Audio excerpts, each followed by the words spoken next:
The August heat made Red Hollow shimmer like a fever dream. Ethan stood outside the trading post, sweat soaking through his shirt, watching the stagecoach kick up clouds of alkali dust that burned his throat. He'd ridden 12 miles that morning, left his ranch hands to manage the herd, all to meet a woman whose face he'd never seen. Just words. Promises written in careful script about keeping house, sharing burdens, building something that might outlast them both. The stage driver didn't bother with ceremony. He just hauled bags off the roof and spat tobacco juice into the street. "Whitaker?" he called out, banging on the coach door. "End of the line, ma'am." The door opened slowly. Ethan had imagined this moment 100 different ways during the long nights at the ranch. Maybe she'd be plain but sturdy, the kind of woman who could handle frontier life without complaint. Maybe she'd take one look at Red Hollow's sun-bleached buildings and rutted streets and get right back on that stage. He'd prepared himself for disappointment, even rejection. He hadn't prepared for this. Lena Whitaker stepped down onto the street and nearly collapsed. The driver caught her elbow, steadied her with the practiced indifference of a man who'd seen every kind of human misery roll through his coach. She was younger than Ethan expected, maybe 25, with dark hair coming loose from its pins and a traveling dress that had once been fine but now showed the wear of hard miles. Her face was pale beneath the dust, eyes red-rimmed and swollen. She looked like she'd been crying for days. Ethan's first instinct was to turn around, mount his horse, and ride back to the ranch before this became his problem.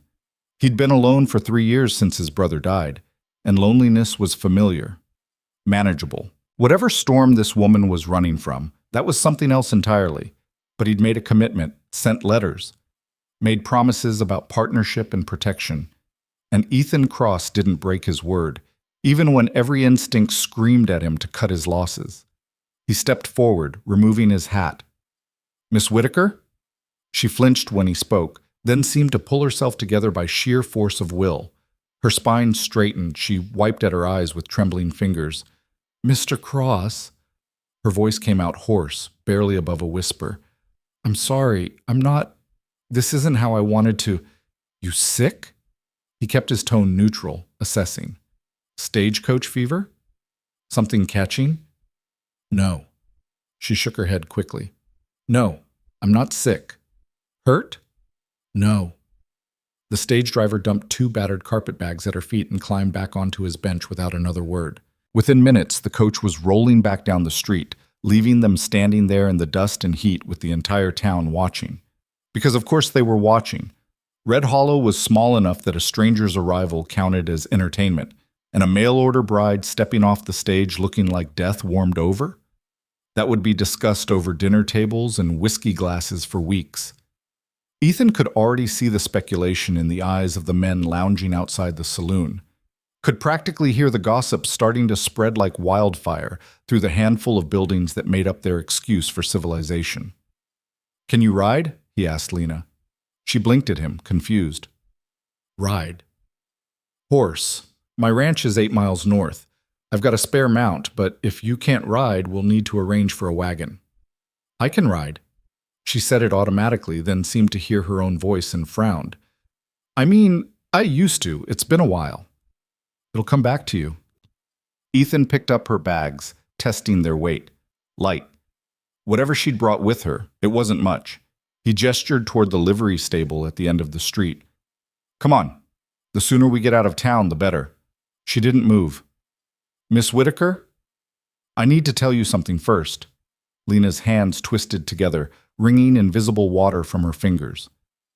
"Before we go any further, there are things you don't know about me. Things I didn't put in the letters." Ethan had heard enough confessions in his 32 years to know when someone was about to unload something heavy. He glanced around at the watching faces, the women whispering behind their hands outside the general store, the men smirking and elbowing each other. "Not here," he said quietly. "Whatever you need to say, it can wait until we're out of town. Trust me, you don't want to give these folks any more ammunition than they already have, but you deserve to know..." 8 miles, he cut her off, not unkindly. "You can tell me everything during the ride. Right now, we need to move." Something in his tone must have reached her through whatever fog of fear and exhaustion she was drowning in. She nodded once, picked up one of her bags before he could stop her, and followed him toward the livery. The stable owner, a grizzled man named Porter, who'd lost an arm to a threshing machine years back, already had both horses saddled and waiting. He'd been watching from his doorway, same as everyone else. "Miss," he said to Lena, touching his hat brim with his remaining hand. His eyes were sympathetic in a way that made Ethan's jaw tighten. Small-town pity was worse than small-town judgment. Ethan tied Lena's bags to his saddle, then turned to help her mount. She waved him off, gathering her skirts with one hand and reaching for the pommel with the other. It took her 2 tries, and she nearly slid off the other side when the mare shifted, but she made it. Sat there, gripping the reins like they were a lifeline, her face set in determined lines. "She's gentle," Ethan said, swinging up onto his own horse. "Just keep her behind mine and she'll follow along fine." They rode out of Red Hollow in silence, the afternoon sun beating down on their shoulders, the town's eyes burning into their backs until distance and dust swallowed them whole. For the first 2 miles, Lena said nothing. She focused on staying in the saddle, adjusting to the horse's rhythm, keeping her mount steady on the uneven ground. Ethan let her be. Whatever confession was eating at her would come out soon enough. The landscape stretched out around them, flat scrubland broken by occasional rock formations and distant mesas, everything baked the color of old bones. It was harsh country, the kind that broke people who came expecting easy prosperity.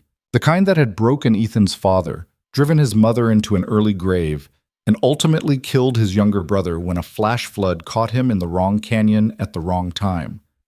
But it was his.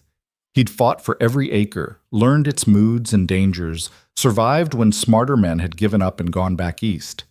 The ranch might not look like much, a house that needed repairs, a barn that listed slightly to one side, corrals that held together through constant maintenance and prayer, but it was something solid in a world that kept shifting beneath his feet. "I was engaged," Lena said suddenly, her voice carrying across the space between their horses. "Back in Philadelphia, to a banker's son. Very respectable, very proper." Ethan glanced at her but didn't respond, just kept riding, letting her find her words. "His name was Thomas Ashford." She said the name like it tasted bitter. "We were supposed to be married last spring. Everything was arranged. The church, the reception, my dress. My mother had been planning it for 2 years. A hawk circled overhead, riding the thermals, searching for prey in the scrub below. 3 weeks before the wedding, I discovered that Thomas had a mistress. Not just some brief indiscretion, he'd been keeping her in an apartment for over a year, paying her rent, buying her jewelry, making promises about their future together.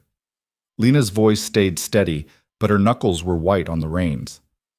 When I confronted him, he didn't even try to deny it, just looked at me like I was being unreasonable, said every successful man had arrangements like that, said I'd understand once we were married, once I learned how these things worked in his world. Ethan's horse stumbled slightly over a rock, and he steadied it without thinking, his attention still on the woman behind him. "I broke off the engagement," Lena continued, "told my parents everything. Thought they'd support me, be proud that I'd stood up for myself. Instead, they were furious. Not at Thomas, at me. For making a scene. For embarrassing the family. For ruining what they called an advantageous match." "They wanted you to marry him anyway," Ethan said quietly. "Yes." The word came out sharp as broken glass. "My father said I was being childish, that I needed to accept reality and stop living in fairy tales. My mother said Thomas's indiscretion was my fault somehow, that I must have failed to keep his interest, that I should have tried harder to be what he needed." The sun was starting to sink toward the horizon, painting the scrubland in shades of amber and rust. I refused, so they cut me off, completely. No money, no support, no place in their house. My father said if I was going to act like a fallen woman, I could live like one. Within a week, the whole story was spreading through Philadelphia, except it got twisted. Suddenly, I was the one who'd been unfaithful. The one who'd destroyed a good man's reputation with lies and hysteria. People I'd known my entire life crossed the street to avoid me. Women who'd been my friends wouldn't speak to me. She stopped talking, her breath coming harder now. Not from the riding, from the weight of what she was carrying.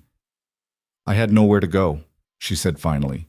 No skills, no references, no way to earn a living that wouldn't require references from people who'd already decided I was ruined. I tried to find work as a governess, but word had spread. No respectable family would hire me. I was running out of money when I saw the advertisement. Men seeking wives in the territories. It seemed like maybe the only chance I had left. Ethan rode in silence for a long moment, processing her words. Around them, the land stretched out empty and indifferent, caring nothing for Philadelphia scandals or broken engagements or the desperate choices people made when the world turned against them. "So you lied in your letters," he said finally. "It wasn't an accusation, just a statement of fact. Not lied exactly, just didn't tell you everything. I thought if I could just get out here, start over where nobody knew me, maybe I could build something new, something real." Her voice cracked slightly. "But I can't do that with lies between us. You had a right to know before we—" She trailed off, unable to finish the sentence.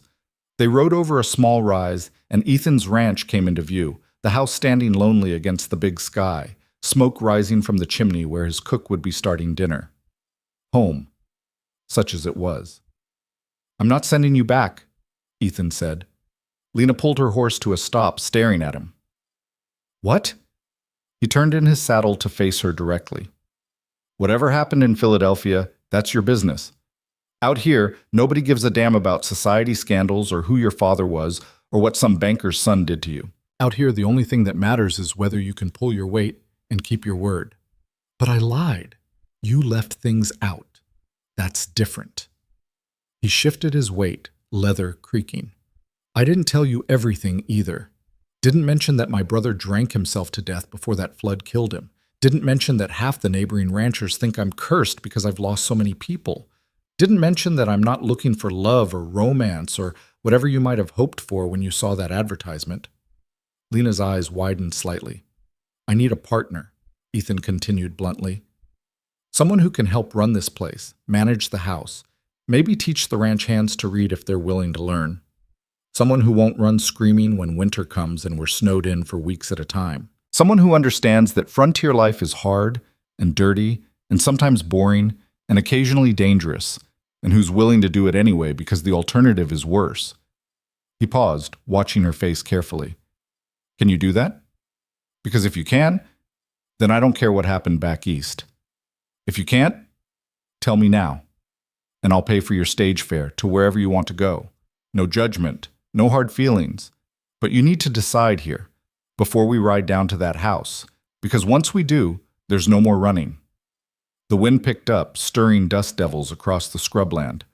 Lena's horse shifted beneath her, sensing her tension. "I don't know if I can," she said finally, her honesty almost painful to hear. "I've never lived anywhere like this. Never worked with my hands, never had to do anything truly difficult. Everything I know comes from books and boarding schools and drawing rooms. I might fail. I'll probably make mistakes. Everyone makes mistakes out here.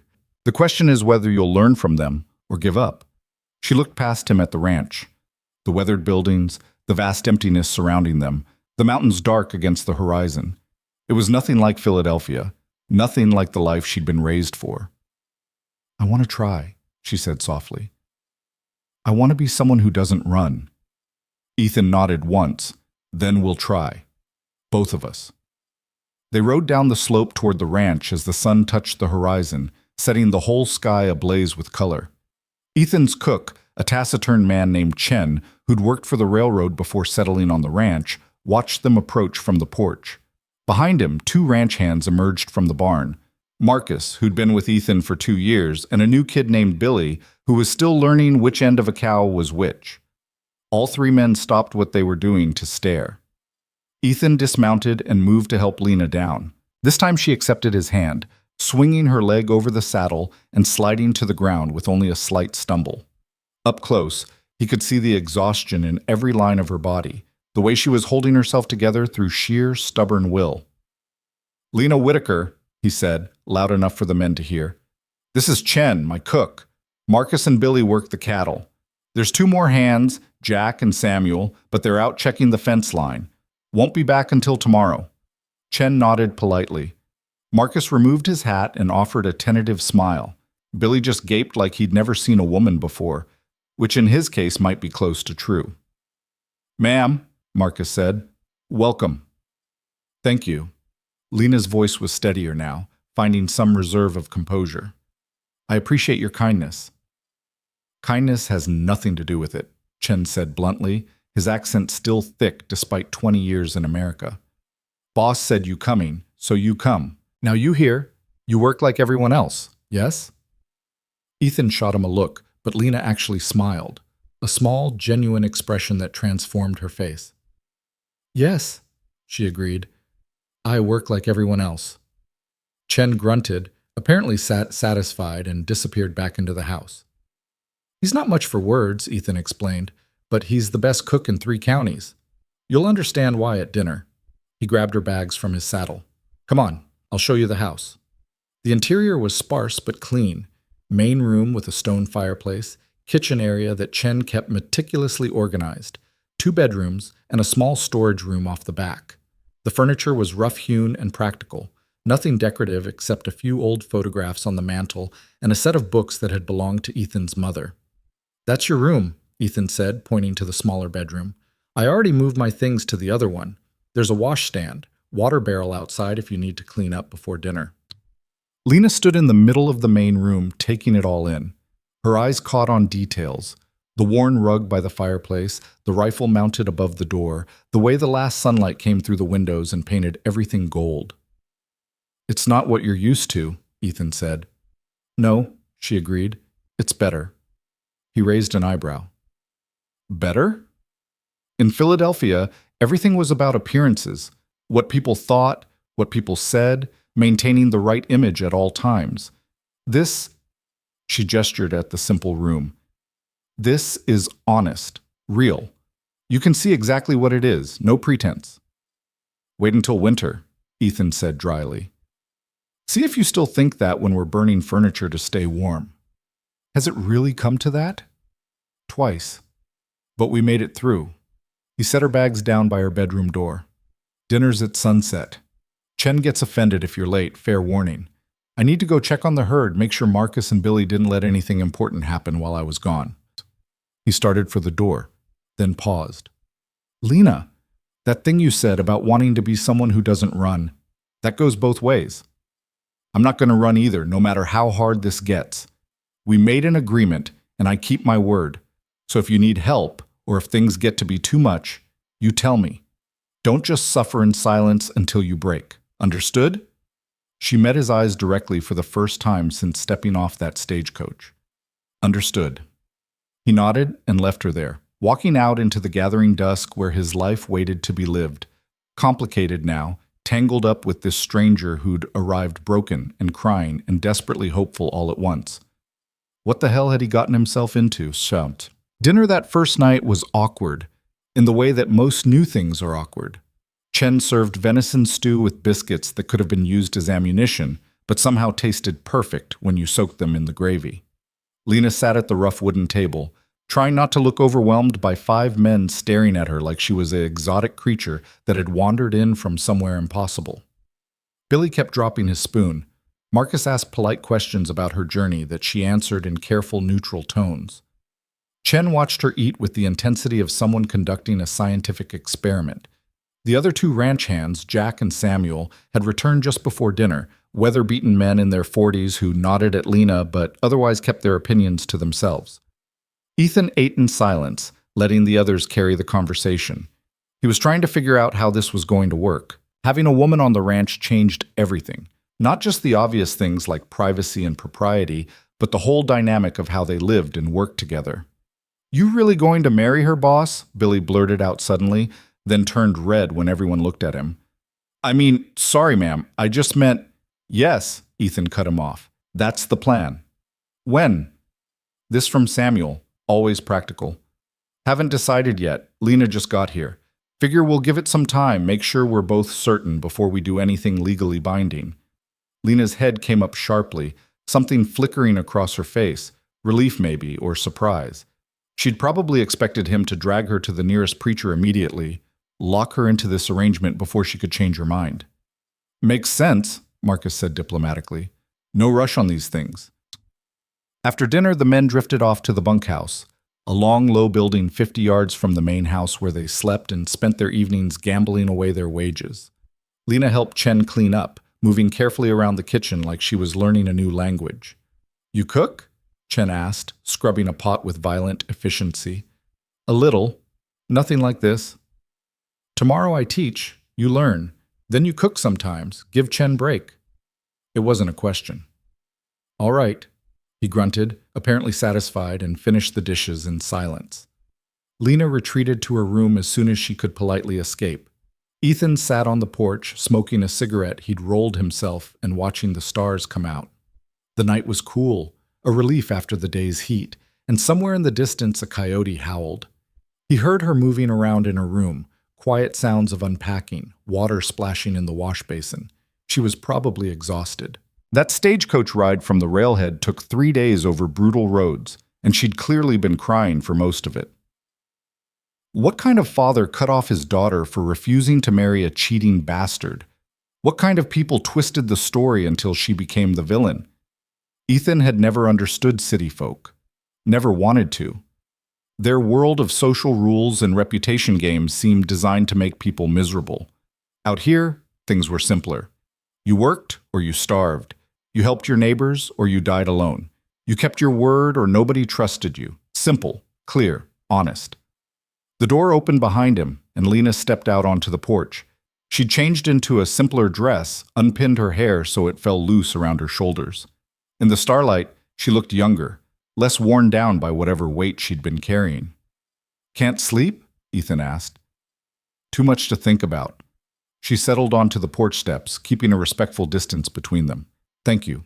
For earlier. For not sending me back." "I told you." "I know what you told me. But you could have changed your mind once you heard the whole story. Most men would have. So thank you." They sat in comfortable silence for a while, listening to the night sounds, wind through the scrub grass, cattle lowing in the distance, the creak of the windmill by the barn. "What happened to your brother?" Lena asked quietly. Ethan took a long drag on his cigarette. "Flash flood. He was checking a water source in one of the canyons, didn't see it coming until too late. Found his body 2 days later, 5 miles downstream." "I'm sorry." "He was drinking that day. Probably drunk when the water hit. Might not have even tried to run." Ethan flicked ash into the dirt. "David was a good man when he was sober. Smart, funny, hard worker. But the bottle had him bad, especially after our parents died. I tried to help, but you can't save someone who doesn't want to be saved." "Is that why you want a partner? Because you're alone?" "Partly. Also because running a ranch solo is slowly killing me. I need help, and I need someone who'll stay when things get hard. Someone who has as much invested in making this work as I do." Lena drew her knees up, wrapping her arms around them. "What if I'm not strong enough? What if I can't handle it?" "Then you'll get stronger, or you'll leave. Either way, it's your choice." He stubbed out the cigarette. "But I don't think you're as weak as you believe. Anyone who stands up to their entire family, who walks away from everything they know rather than accept something wrong, that takes strength. Or stupidity. Sometimes those look the same from the outside." She laughed, a sound that seemed to surprise her. "My mother would agree with you. She called me the most foolish girl in Philadelphia." "Your mother was wrong." They sat together until the cold drove them inside, two strangers bound by paper promises and desperate circumstances, trying to figure out how to build something real from the ruins of their separate disasters. What? The first week tested every assumption Lena had brought with her from the East. She woke at dawn to the sound of men moving around outside, animals needing tending, work that couldn't wait for polite morning rituals. Chen thrust an apron at her and put her to work making breakfast for 6 hungry men who ate like they were storing up for hibernation.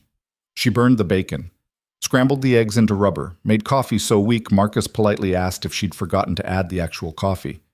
"Tomorrow, better," Chen said, not unkindly. "Today, you learn." After breakfast came laundry, hauling water, heating it over the fire, scrubbing clothes until her hands were raw. Then there was mending, because apparently cowboys destroyed their clothes with remarkable efficiency. Then dinner preparations, because feeding 6 men meant constant cooking.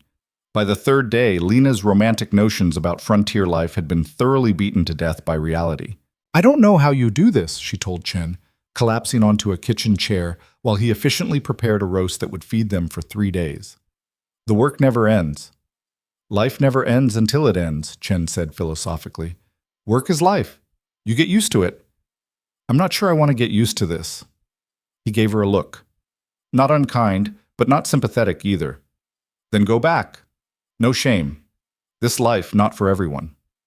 Lena thought about Philadelphia, about her parents' cold fury and the whispers that followed her everywhere, about Thomas Ashford's casual assumption that she'd just accept his betrayal as normal.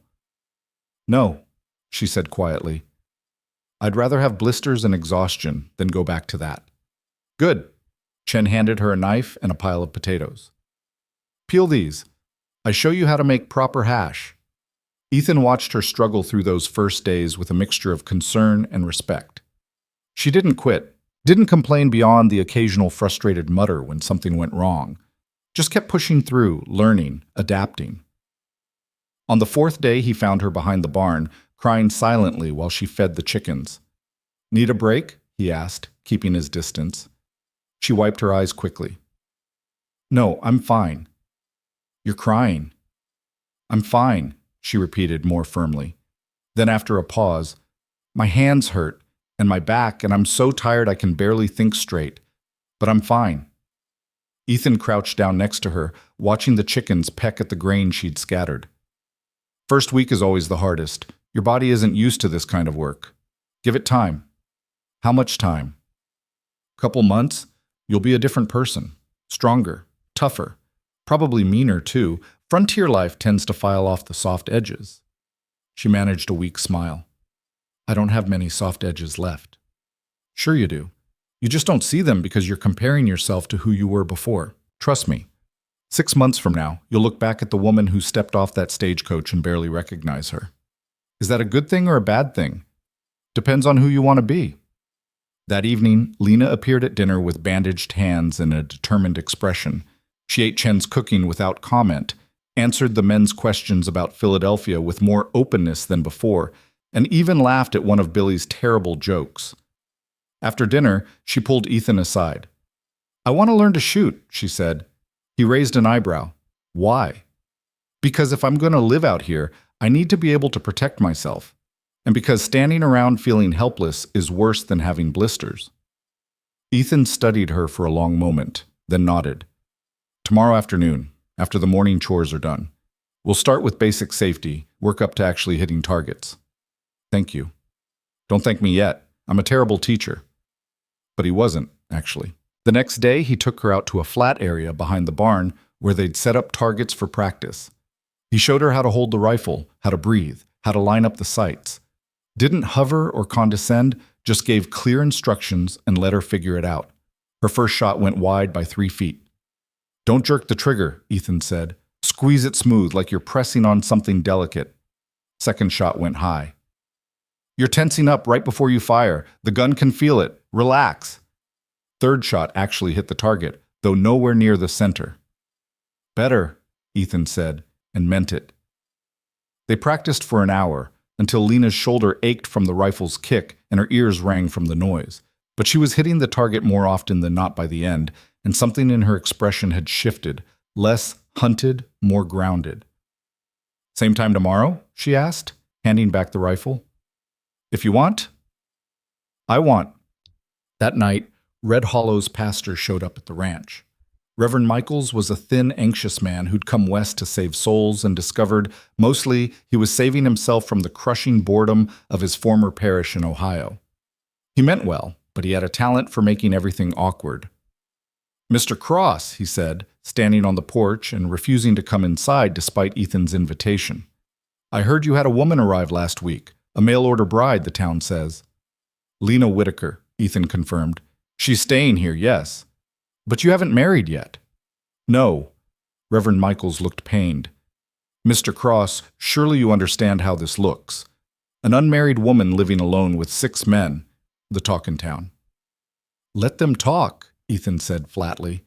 What happens on my ranch is my business. But propriety is a luxury for people who don't have to worry about whether they'll make it through the winter. Out here, we worry about real things, food, water, keeping the cattle alive. Whether some church ladies in Red Hollow approve of my living arrangements doesn't even make the list. The Reverend's face flushed. I'm not trying to judge you, Mr. Cross. I'm trying to help. If you don't marry that woman soon, her reputation will be ruined beyond repair, and yours as well. Her reputation was already ruined, Lena said, stepping out onto the porch.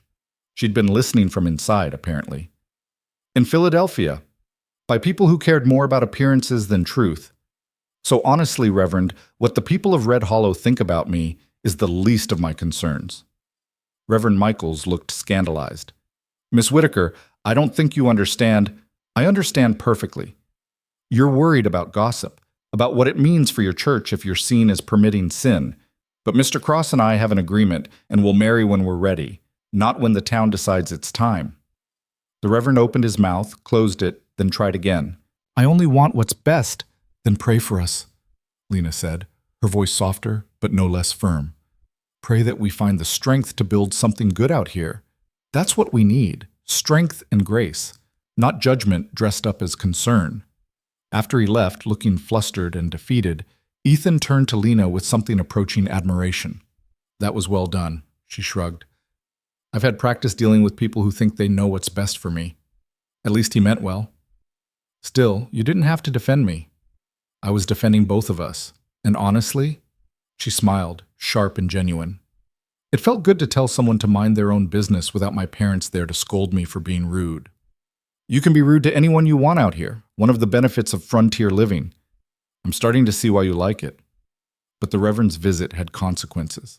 Within days, word spread through Red Hollow that Ethan Cross was living in sin with his mail-order bride, that the woman was shameless and probably worse, that the whole situation was a scandal. When Marcus went to town for supplies the following week, he came back tight-lipped and angry. What happened? Ethan asked, helping him unload the wagon. Nothing, just talk. What kind of talk? Marcus hesitated, then sighed. Mrs. Patterson at the general store made some comments about Miss Whitaker, about how respectable women don't live unmarried with men they barely know, about how someone like that probably has no morals at all. Ethan's jaw clenched. What did you say? Told her to mind her own damn business and finished my shopping. Marcus met his eyes squarely. Boss, I don't care what arrangements you and Miss Whitaker have. She's been nothing but hardworking and decent since she got here. But the town, they're going to make this ugly if you don't do something about it. Let them, Ethan said coldly. I don't answer to Red Hollow. But that night, lying awake in his room with the ranch quiet around him, Ethan faced an uncomfortable truth.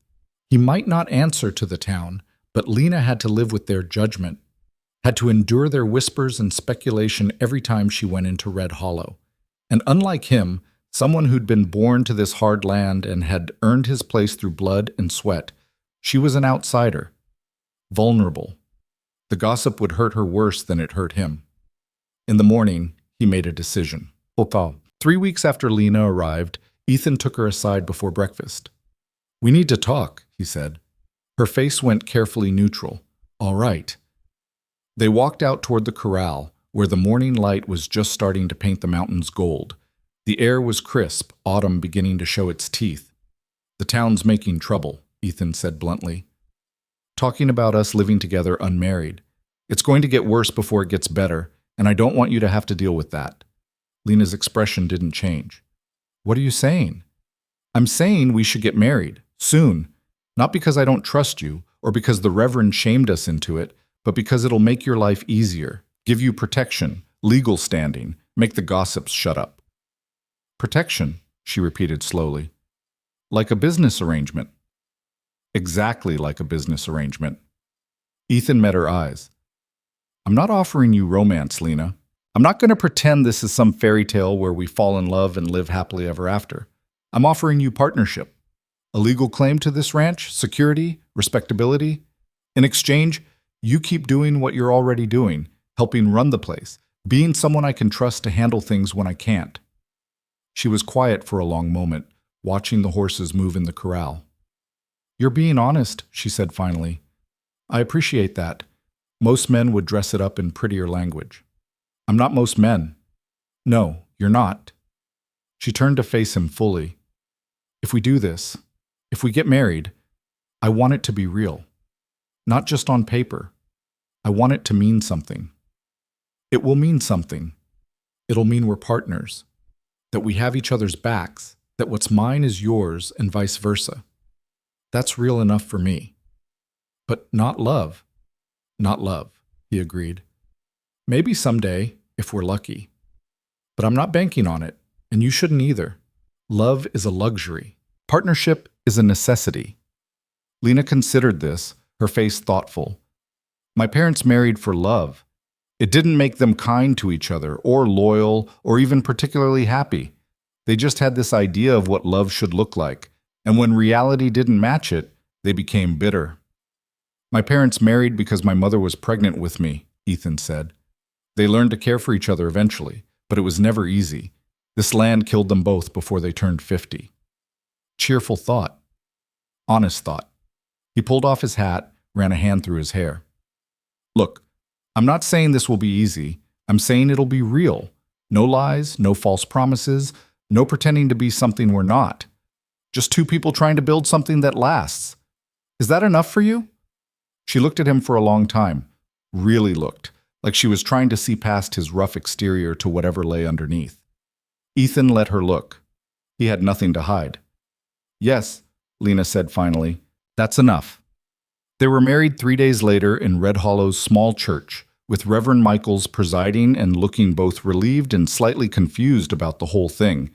Chen and the ranch hands showed up, cleaned up and presentable. A few curious townspeople drifted in to watch, drawn by gossip more than goodwill. Lena wore a simple blue dress she'd altered herself, her hair pulled back in a neat bun. Ethan wore his best shirt and the jacket he saved for funerals. They stood before the Reverend and made promises to each other, honest promises about partnership and fidelity and working together to build a life. When Michaels asked if Ethan would love and cherish Lena, he paused. I'll respect her, he said clearly. Protect her. Honor my promises to her. Give her everything I have to give. If that becomes love, then yes. But I won't lie and say I love her now when we barely know each other. The Reverend looked horrified. Several women in the congregation gasped, but Lena's hand tightened on his, and when he looked at her, she was almost smiling. Good enough, she said softly. They said their vows, exchanged simple gold bands that Ethan had bought from the blacksmith, and kissed briefly at the Reverend's prompting. The whole thing took maybe 20 minutes. Well, Marcus said afterward, slapping Ethan on the back, that was the most unromantic wedding I've ever seen. Good, Ethan replied. Meant it to be. But you actually married her, made it legal, that's something. Yeah. Ethan watched Lena talking with Chen, her face more relaxed than he'd seen it since she arrived. It's something. They didn't have a wedding celebration, just went back to the ranch and got back to work, because cattle didn't care about marriage, and winter didn't wait for newlyweds to settle in. But that night, Chen made a special dinner, roasted chicken with all the fixings, and even a small cake he'd somehow managed to bake in the temperamental oven. To Ethan and Lena, Billy said, raising his glass of watered-down whiskey. May they be as happy as possible given the circumstances. Everyone laughed, even Lena. Especially Lena. Later, after the men had gone to the bunkhouse and Chen had retreated to his small room off the kitchen, Ethan and Lena stood together on the porch like they had that first night. I know we agreed this wasn't about romance, Lena said quietly, but thank you for making me your wife, for giving me a place here. You earned your place, Ethan corrected. The marriage just makes it official. Still, it means something to me. To not be alone anymore. Yeah, he said, and found he meant it. Me too. The stars wheeled overhead, indifferent to human dramas and desperate bargains. Somewhere in the darkness, a coyote sang its lonely song. The ranch settled into sleep around them, this fragile collection of buildings and animals and people trying to carve out lives in a land that didn't care whether they lived or died. But they were trying, both of them, together. And for now, in this moment, that was enough. Winter arrived early that year, sweeping down from the mountains with a violence that caught even the old-timers by surprise. The first serious snow hit in mid-October, dumping 18 inches overnight and burying the ranch under a blank white silence that felt like the end of the world. Lena woke to find ice crystals on the inside of her bedroom window and her breath visible in the air. She dressed quickly, layering everything she owned, and emerged to find Ethan already gone, out with Marcus and Jack, checking on the cattle that had been driven to the lower pastures the week before. "Storm bad," Chen said, stoking the fire in the main room until it roared. "Lose animals, maybe." "Hope not." "How often does this happen?" Lena asked, moving close to the warmth. "Every winter. Sometimes worse, sometimes not so bad. This one," he gestured at the white world beyond the windows. "This one, bad. Come early. Hit hard. Not good sign." By noon, the men still hadn't returned. Lena tried to keep busy, helped Chen prepare food they could heat quickly, organized supplies, checked and rechecked that the animals in the barn had enough feed and water. But worry gnawed at her, a cold thing in her chest that had nothing to do with the temperature. "They know what they're doing," Billy said, catching her staring out the window for the 10th time. He'd been left behind because of a badly sprained ankle from the week before. "Boss has been through worse storms than this." "That doesn't mean he's safe." "No, ma'am, but it means he knows how to survive." They finally appeared just before sunset, 3 dark figures materializing out of the white like ghosts. Ethan's face was raw from the wind, ice crusted in his beard. Marcus was limping. Jack looked half frozen, his movements stiff and awkward. "Lost 12 head, Ethan said without preamble, stamping snow off his boots at the door. "Couldn't get them out of the canyon before it filled in." "Rest are secured, but we'll need to check them again at first light." Chen thrust hot coffee into their hands. Lena grabbed blankets, helped Jack sit down near the fire when he seemed unable to coordinate his own movements. "His hands," Marcus said quietly to Lena. "Took his gloves off to fix a fence. Couldn't get them back on properly. Might be frostbite." Lena had never treated frostbite in her life, had barely heard of it beyond vague references in books. But she forced herself to think, to remember anything useful from the medical encyclopedia she'd read once in her father's library. "Don't warm them too fast," she said, kneeling beside Jack. "It'll damage the tissue. We need to bring the temperature up slowly." She filled a basin with cool water, not warm, not hot, and carefully submerged Jack's reddened hands. He hissed in pain, but didn't pull away. "This is going to hurt," she warned. "Might hurt a lot, but we have to do it." "Do what you need to, ma'am."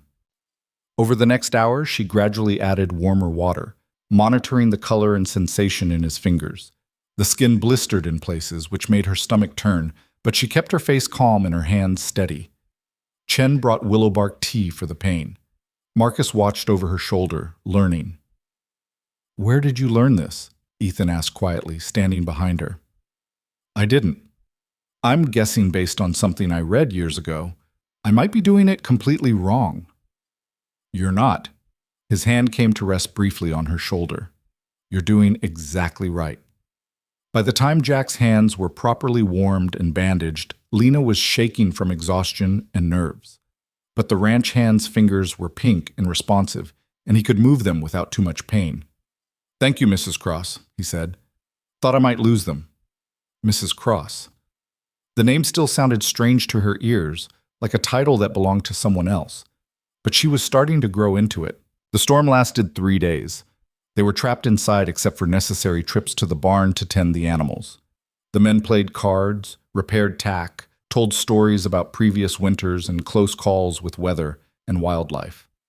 Lena listened and learned about the flash flood that had killed Ethan's brother, about the winter 10 years back when temperatures dropped so low that cattle froze standing up, about the rancher 2 valleys over who'd lost his mind from isolation and had to be taken to an asylum in Denver. Cheerful stuff. On the 4th day, the snow stopped and the sun came out, turning everything into a blinding white landscape that hurt to look at. Ethan and the hands went out to assess the damage. Lena stayed behind to help Chen, but she watched from the window, counting men every time they came into view, making sure no one else got lost to the cold. They'd lost more cattle, 18 total, plus part of the roof on the equipment shed, and a section of fence that would need replacing before the next storm hit. It could have been worse. In frontier terms, it was practically a win. But Ethan's face was grim at dinner that night. "We're going to have a lean spring," he said, Lost too many head. Won't have the same income when we sell. Can we make it? Marcus asked. If we're careful, if we don't lose any more, if the winter doesn't run long. Ethan pushed food around his plate without eating much. Big ifs. Lena had been doing mental calculations of their supplies, the rate at which they consumed them, what would be needed to get through to spring. She'd never managed a household budget before. Her mother had handled all that in Philadelphia, relegating it to servants and accountants. But she'd been watching Chen's careful rationing, noting what got used and what got saved. We can cut back, she said. Use less meat, stretch the flour further, supplement with what we have stored in the root cellar. It won't be fancy, but we'll eat. Samuel snorted. Never been fancy out here, ma'am. We're used to hard times. Then we'll get through this one too. The confidence in her voice surprised even her. But something had shifted over the past weeks. She was starting to believe she could handle this life. Not easily, not perfectly, but adequately, which was all anyone could ask on the frontier. After dinner, Ethan pulled her aside. You were good today. With Jack's hands, with the planning. I was terrified I'd make things worse. But you did it anyway. That's what matters out here. Not whether you're scared, but whether you keep moving despite it. He hesitated, then added, I'm glad you stayed. Glad you didn't get back on that stagecoach. Me too, Lena said, and realized she meant it. The next morning brought fresh problems. Billy's horse had developed a bad limp, something wrong with its foreleg that would need attention. The well pump was frozen despite their precautions, and when Marcus went to check on the chickens, he found 3 of them dead, killed by something that had gotten into the coop during the night. Weasel, probably, Ethan said, examining the carnage. Or mink. They'll kill everything in sight once they get in, even if they can't eat it all. Can we stop it? Lena asked. We can try. Set traps, reinforce the coop, keep watch. But honestly, predators are part of life out here. We lose some animals every year. It felt personal, though, like the land itself was testing them, seeing how much they could endure before breaking. Lena found herself angry at the injustice of it. They'd done everything right, prepared as best they could, and still they were losing ground. Welcome to ranching, Samuel said when she expressed this frustration. Nature doesn't care about fair. Just keeps throwing things at you until you quit or die or get tough enough to punch back. And which are we going to do? Well, we're still here, aren't we? That became her mantra over the following weeks. We're still here. Every time something went wrong, and things went wrong constantly, she repeated it to herself like a prayer. The second storm hit harder than the first. They lost more cattle, more equipment. Jack's hands healed slowly, keeping him from full work. Billy came down with a fever that had Chen muttering about pneumonia and dosing him with evil-smelling teas. But they were still here. Lena learned to shoot better, until she could hit a target at 50 yards more often than not. Learned to make bread that didn't come out dense as rocks. Learned to recognize the signs of sick cattle and which herbs Chen used for which ailments. Learned to mend clothes so the repair was nearly invisible. To stretch supplies further than seemed possible. To keep her fear locked down tight where it couldn't leak out and infect everyone else. She also learned about loneliness. The ranch was 8 miles from Red Hollow, and the snow made that distance impassable for weeks at a time. No visitors, no news from the outside world. Just the same handful of people day after day, trapped together in close quarters with nowhere to escape. Some nights, Lena lay in her bed listening to the wind howl and felt like she was the last person on earth. The isolation pressed down on her, heavy and suffocating. In Philadelphia, she'd been surrounded by people constantly. Family, servants, friends, acquaintances. She'd never truly been alone. Now she understood what Ethan had meant about frontier life filing off the soft edges. You either got tough, or you went crazy. She chose tough. December brought a brief thaw that let them get to town for supplies. Lena accompanied Ethan on the trip, eager for any change of scenery after weeks of seeing nothing but snow and the same 5 faces. Red Hollow looked different under winter's grip, smaller, meaner, more desperate. The streets were nearly empty except for a few hardy souls moving quickly between buildings. The general store was crowded with ranchers stocking up during the break in weather, everyone tense and short-tempered. Mrs. Patterson, the store owner's wife, looked Lena up and down with barely concealed disapproval when they entered. "Mrs. Cross," she said, making the title sound vaguely insulting. "How nice to see you in town. Thought perhaps you'd left. We haven't seen you in so long." "Been snowed in," Lena replied evenly. "Same as everyone." "Of course." Mrs. Patterson's smile didn't reach her eyes.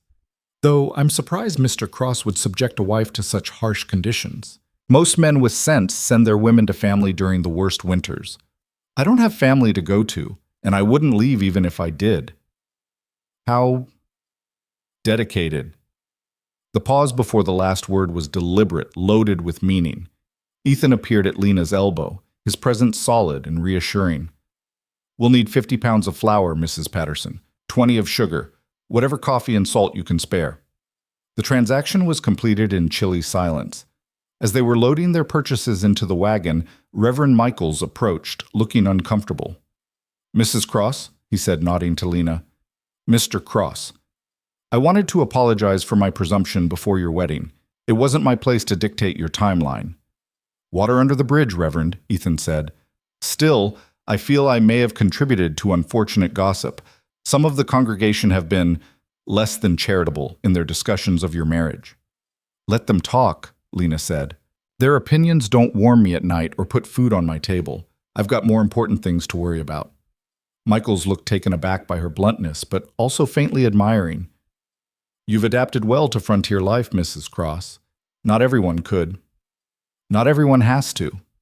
On the ride back to the ranch, Ethan was quiet. Finally, he said, "They'll wear you down eventually, if you let them. The gossip, the judgment, the constant speculation about whether you're good enough or proper enough or whatever enough."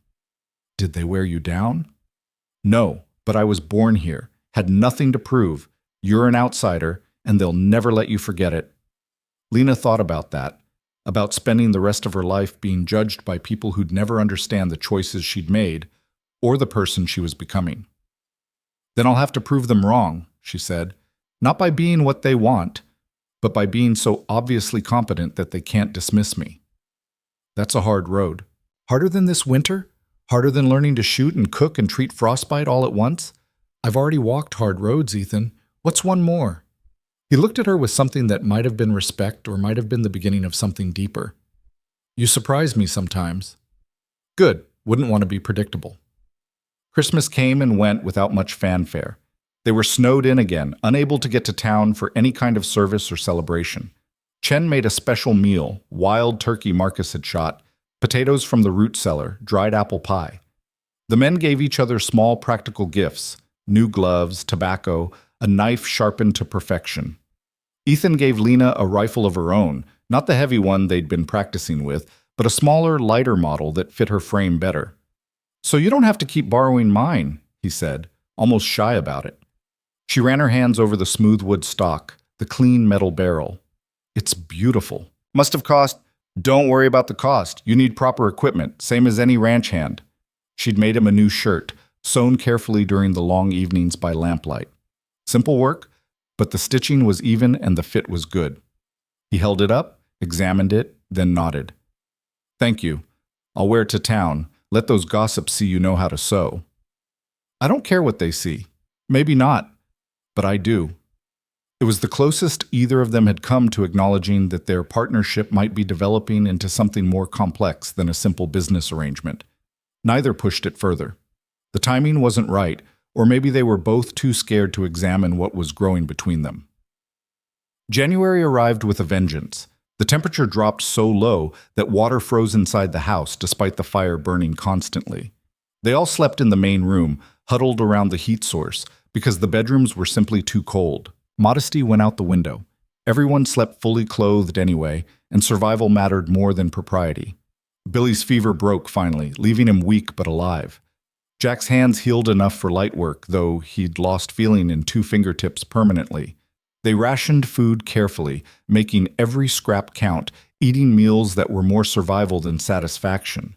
And still winter pressed down, endless and brutal. "I've seen worse," Samuel said one night, trying to boost morale. "Winter of 1867, we were snowed in for 3 solid months, ran out of coffee by February, had to burn books to keep warm." Did you make it? Billy asked. Well, I'm here, aren't I? Yeah, but maybe you're a ghost. Maybe we all died and this is hell.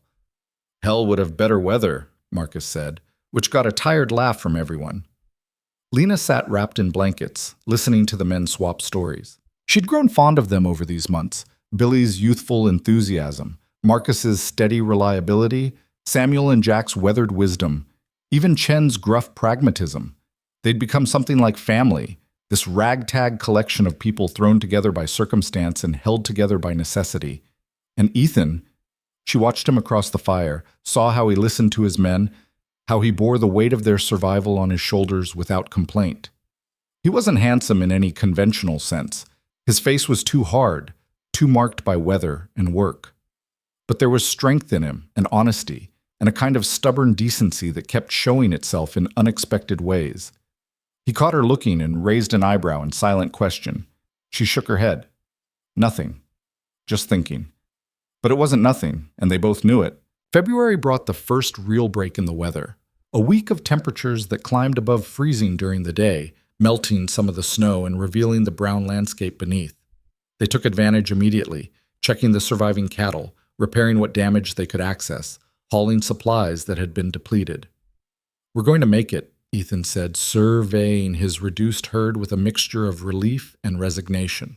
Won't be prosperous, but we'll survive to try again next year. That's all we need, Lena said. Survival first, everything else later. She'd lost weight over the winter. They all had, living on reduced rations. Her hands were rough and scarred now, her skin weathered despite her efforts to protect it. The woman who'd stepped off that stagecoach 6 months ago wouldn't recognize this version of herself. But Lena kind of liked who she'd become. Liked the strength in her arms from hauling water and chopping wood. Liked knowing she could hit a target at 60 yards. Liked the respect she saw in the men's eyes when she solved a problem or handled a crisis without falling apart. She'd earned her place here, and that meant more than any number of fancy dresses or society approvals ever had. The thaw also meant they could get to town again. This time, Ethan suggested Lena stay at the ranch. Why? She asked. Because I need to have some conversations that'll go smoother without you there. Ranch business, negotiations about selling cattle. Men talk different when there's a woman present. I'm not fragile, Ethan. I can handle business talk. I know you can, but some of these men are backwards as hell, and I'd rather get deals done efficiently than spend half my time defending your right to be in the room. It was practical reasoning, and Lena recognized the truth in it. Still stung, though, being excluded because of her gender after she'd proven herself capable 100 times over. Fine, she said. But when you get back, I want to know everything. What you sold, for how much, what deals you made. This is my ranch too now, and I'm not going to be kept ignorant. Deal. He left at dawn with Marcus taking the wagon. Lena spent the day helping Chen reorganize the depleted pantry, taking inventory of what supplies they'd need to rebuild, planning for spring planning and summer preservation. Boring work, but necessary. Around mid-afternoon, a rider appeared. Unusual enough that Lana grabbed her rifle before going to the door. It was a woman, maybe 40 years old, riding a sturdy mare and looking completely comfortable in the saddle. She wore practical clothes, not the impractical dresses town women favored, and her face was sunburned and confident. "You must be Lena Cross," she called out, dismounting smoothly. "I'm Sarah Thornton, run the ranch about 12 miles southeast of here." Lena lowered the rifle, but didn't put it down completely. "Mrs. Thornton, what brings you out this way?" "Neighborliness. And curiosity, if I'm being honest." Sarah tied her horse to the porch rail and climbed the steps without waiting for an invitation. Heard Ethan finally got himself a wife. Wanted to meet the woman brave enough or crazy enough to take him on. Despite herself, Lena smiled. "Little of both, probably." "Mind if I come in? It's a long ride, and I could use some coffee if you've got it to spare." They sat at the kitchen table while Chen grudgingly made coffee, clearly unused to female visitors. Sarah looked around the house with sharp, assessing eyes. "You've made changes," she said. "Place looks more lived in, warmer, somehow." "I've tried to make it more comfortable. For everyone." "How'd you handle the winter? Heard it was brutal this year." "Lost some cattle, lost part of the equipment shed. Nearly lost Jack's hands to frostbite, but we survived." That's the important thing. Sarah took a sip of coffee and nodded appreciatively at Chen, who ignored her. First winter's always the hardest. You either break or you get strong. Looks like you got strong. Didn't have much choice? There's always a choice. Plenty of women would have run back east first chance they got. You stayed. Sarah leaned back in her chair. I'm going to be direct, because that's how I operate. The women in Red Hollow, most of them are useless gossips who wouldn't last a week out here on their own. They've got nothing better to do than tear down anyone who doesn't fit their narrow definition of proper. You're going to deal with that for as long as you live in this territory. I've noticed. But there's a few of us. Ranch women. Women who actually work the land. We look after our own. You need help. You've got problems. Someone gives you trouble you can't handle alone. You come to us. We've got your back. It was the first real offer of friendship Lena had received since arriving, and it hit her harder than expected.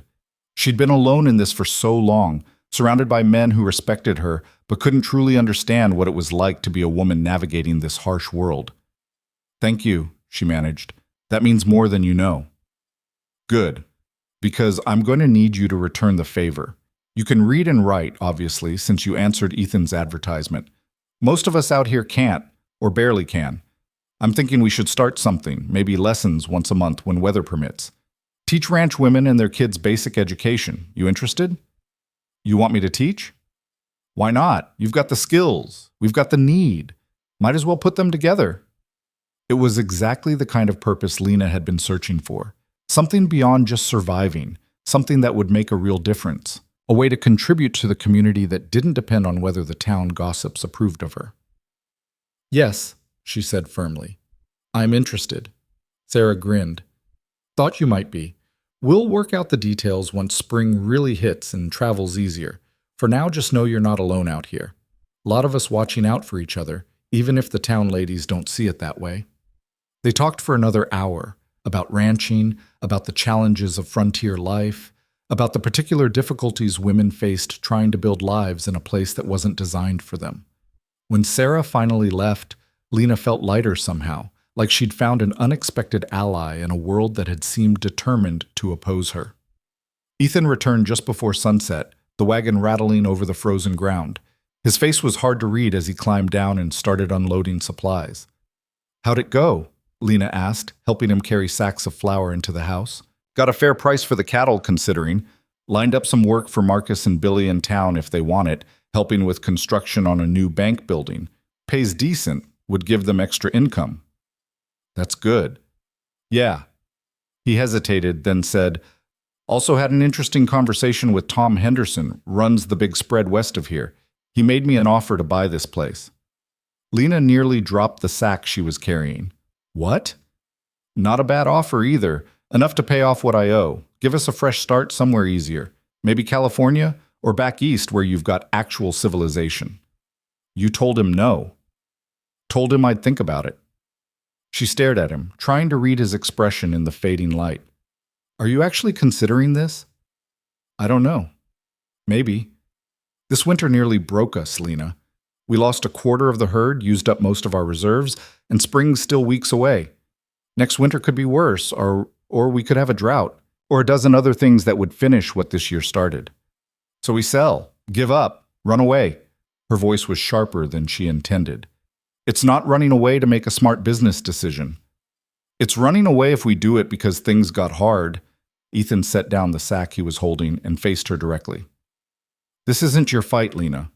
I brought you out here with promises about partnership and security, but this place might not survive long enough to deliver on those promises. If we sell now, I can give you the money to start over somewhere safer. You could... Don't, she cut him off. Don't you dare suggest I leave. I didn't stay through that winter, didn't learn to shoot and work and survive this place, just to run at the first real obstacle. This is my home now, my ranch, my fight as much as yours. Even if we lose everything? We haven't lost everything. We're still here. We're still standing, and that's more than a lot of people can say. He studied her face for a long moment, something shifting in his expression. You really mean that? Every word. Then we stay. Tell Henderson to take his offer and shove it.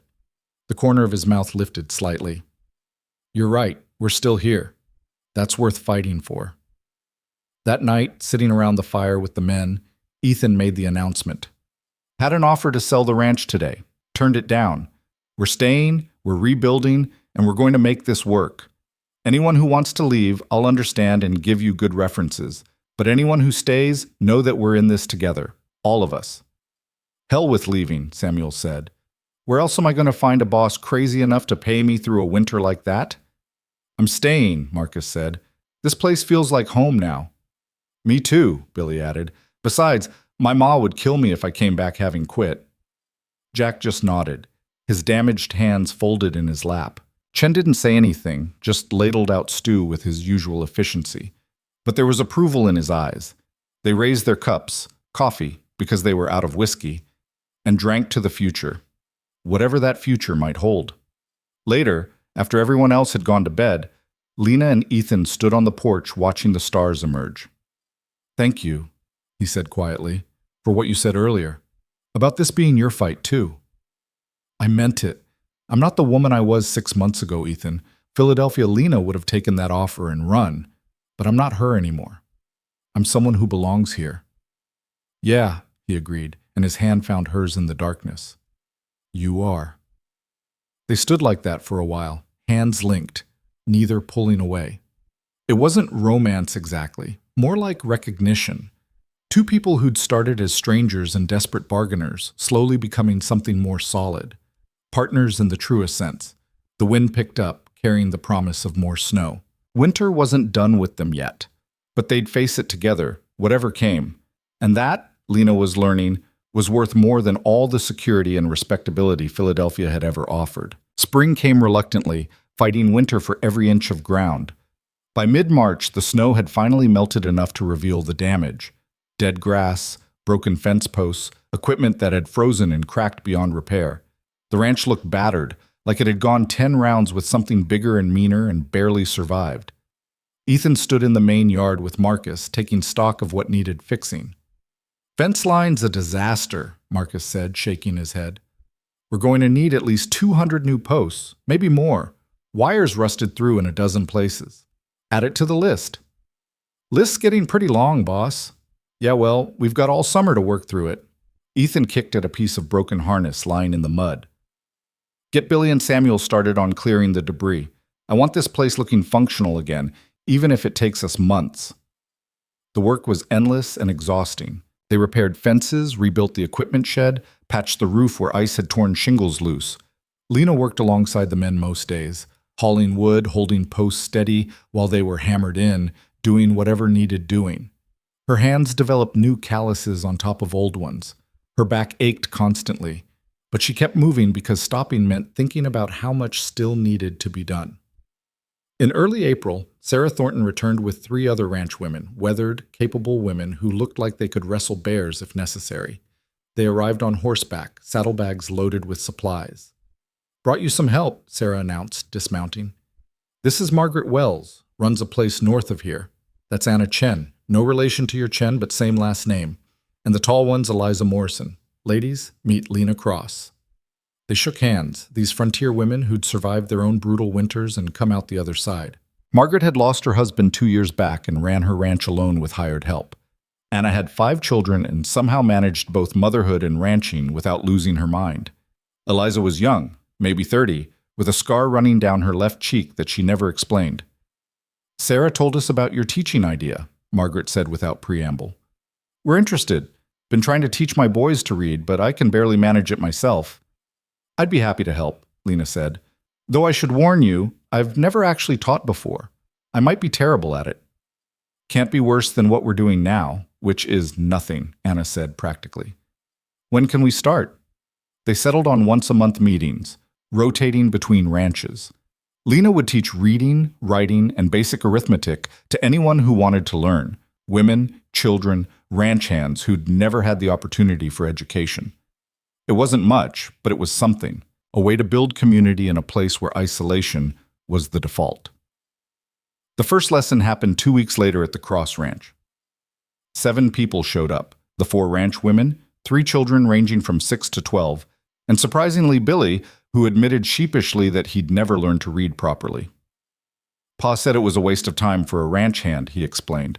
But I'd like to know how, if you're willing to teach me. Lena had prepared by organizing the few books the ranch owned, mostly her own from Philadelphia, plus some agricultural manuals and a Bible that had belonged to Ethan's mother. She'd made simple primers, copying out the alphabet and basic words onto paper Chen had grudgingly provided. Teaching turned out to be harder than she'd expected. The children were restless and easily distracted. The adults learned at vastly different paces. Margaret picked things up quickly, while Anna struggled with letters that all looked the same to her. Billy tried hard but got frustrated when words wouldn't stay still on the page.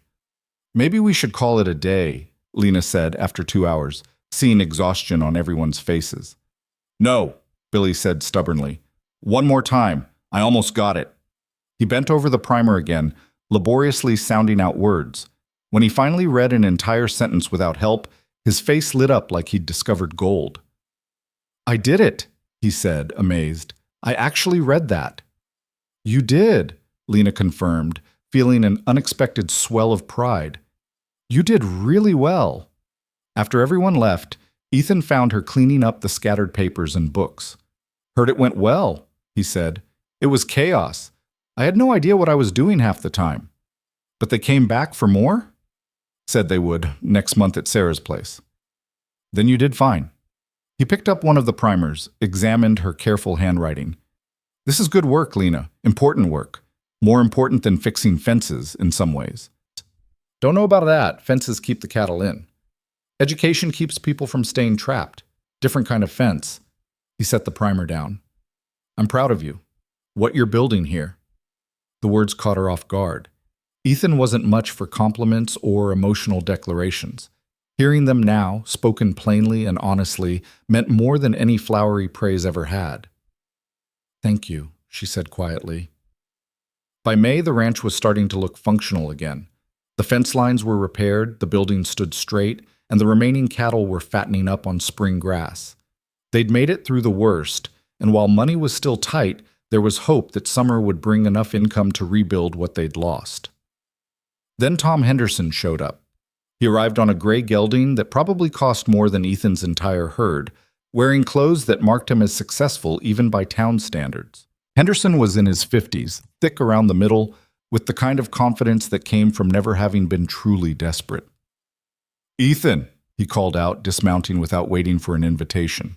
Got a minute to talk? Depends what about. Business, same as last time. Henderson's eyes swept over the ranch, taking in the repairs and improvements. See, you decided not to sell. Shame. My offer was generous. Wasn't interested in generous, interested in keeping what's mine. What's yours is struggling, from what I hear. Lost a quarter of your herd over winter. That's gonna hurt come selling season. Ethan's jaw tightened. We'll manage. Will you? Henderson pulled out a cigar, lit it despite the wind. Here's the thing, Ethan. I wasn't just being neighborly with that offer. I need this land. I'm expanding, and your ranch sits right in the middle of my planned grazing routes. You staying here makes my life difficult. Good. Don't be stupid. I'm giving you a chance to walk away with money in your pocket. But I can make things hard for you if you force me to. Real hard. Lena had been listening from inside the house. She stepped out onto the porch now, rifle in hand. Not pointing it at Henderson. That would be too aggressive. Just holding it casually, like she'd been cleaning it. Mr. Henderson, she said evenly, I don't believe we've met. I'm Lena Cross. Henderson's eyes flicked to the rifle, then back to her face. Mrs. Cross, heard you were a mail-order bride. Must be quite an adjustment going from city life to this. It was, but I adjust well. Clearly, he took a pull on his cigar. Maybe you can talk sense into your husband. This land isn't worth dying for, and that's what might happen if he keeps refusing reasonable offers. Are you threatening us? Lena asked, her voice calm but cold. I'm stating facts. Frontier's a dangerous place. Accidents happen. Animals stampede. Buildings burn. People get hurt. Would be a shame if any of that happened here. Ethan moved fast, covering the ground between them in 3 strides. He grabbed Henderson's shirt front and yanked him close. Get off my land, he said quietly. And if I hear about any accidents around here, any problems that seem too convenient, I'll know exactly where they came from, And I promise you, Tom, you won't like my response. Henderson pulled back, smoothing his shirt with exaggerated calm. You're making a mistake. Wouldn't be my first. Now get out. They watched him ride away, tension crackling in the air between them. He's going to cause trouble, Marcus said, appearing from the barn. Man like that doesn't make threats without following through. I know. Ethan turned to Lena.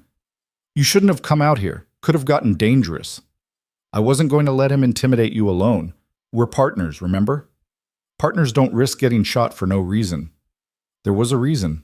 Showing him we're unified, that threatening one of us means threatening both.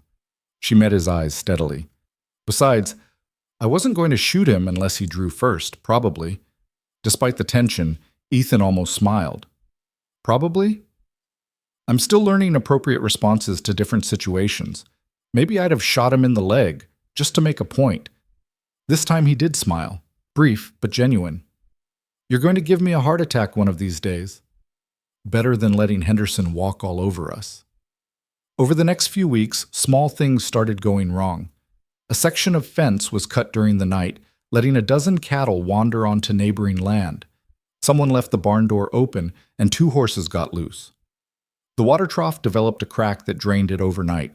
Each incident was small enough to be dismissed as carelessness or bad luck, but they added up, wearing on everyone's nerves. It's Henderson, Samuel said after the 5th incident. Has to be. Too many coincidences. Can't prove it, Ethan replied. And without proof, all we can do is be more careful. Watch things closer. Make sure we're not giving him opportunities. They started rotating night watches, making sure someone was always awake and alert. It was exhausting on top of the regular work, but necessary. Lena took her turn same as the men, sitting on the porch with her rifle and trying to stay awake while the darkness pressed in around her. On her 3rd watch, she heard something, footsteps maybe, or a horse moving quietly through the scrub. She stood, rifle ready, straining to see through the shadows. Who's there? She called out. Silence. Then movement. Definitely movement. Someone or something circling around toward the barn. Lena fired once into the air, the shot cracking loud through the night. Lights appeared in the house immediately, Ethan and the hands responding to the warning. What is it? Ethan demanded, still pulling on his boots. Someone was out there, near the barn.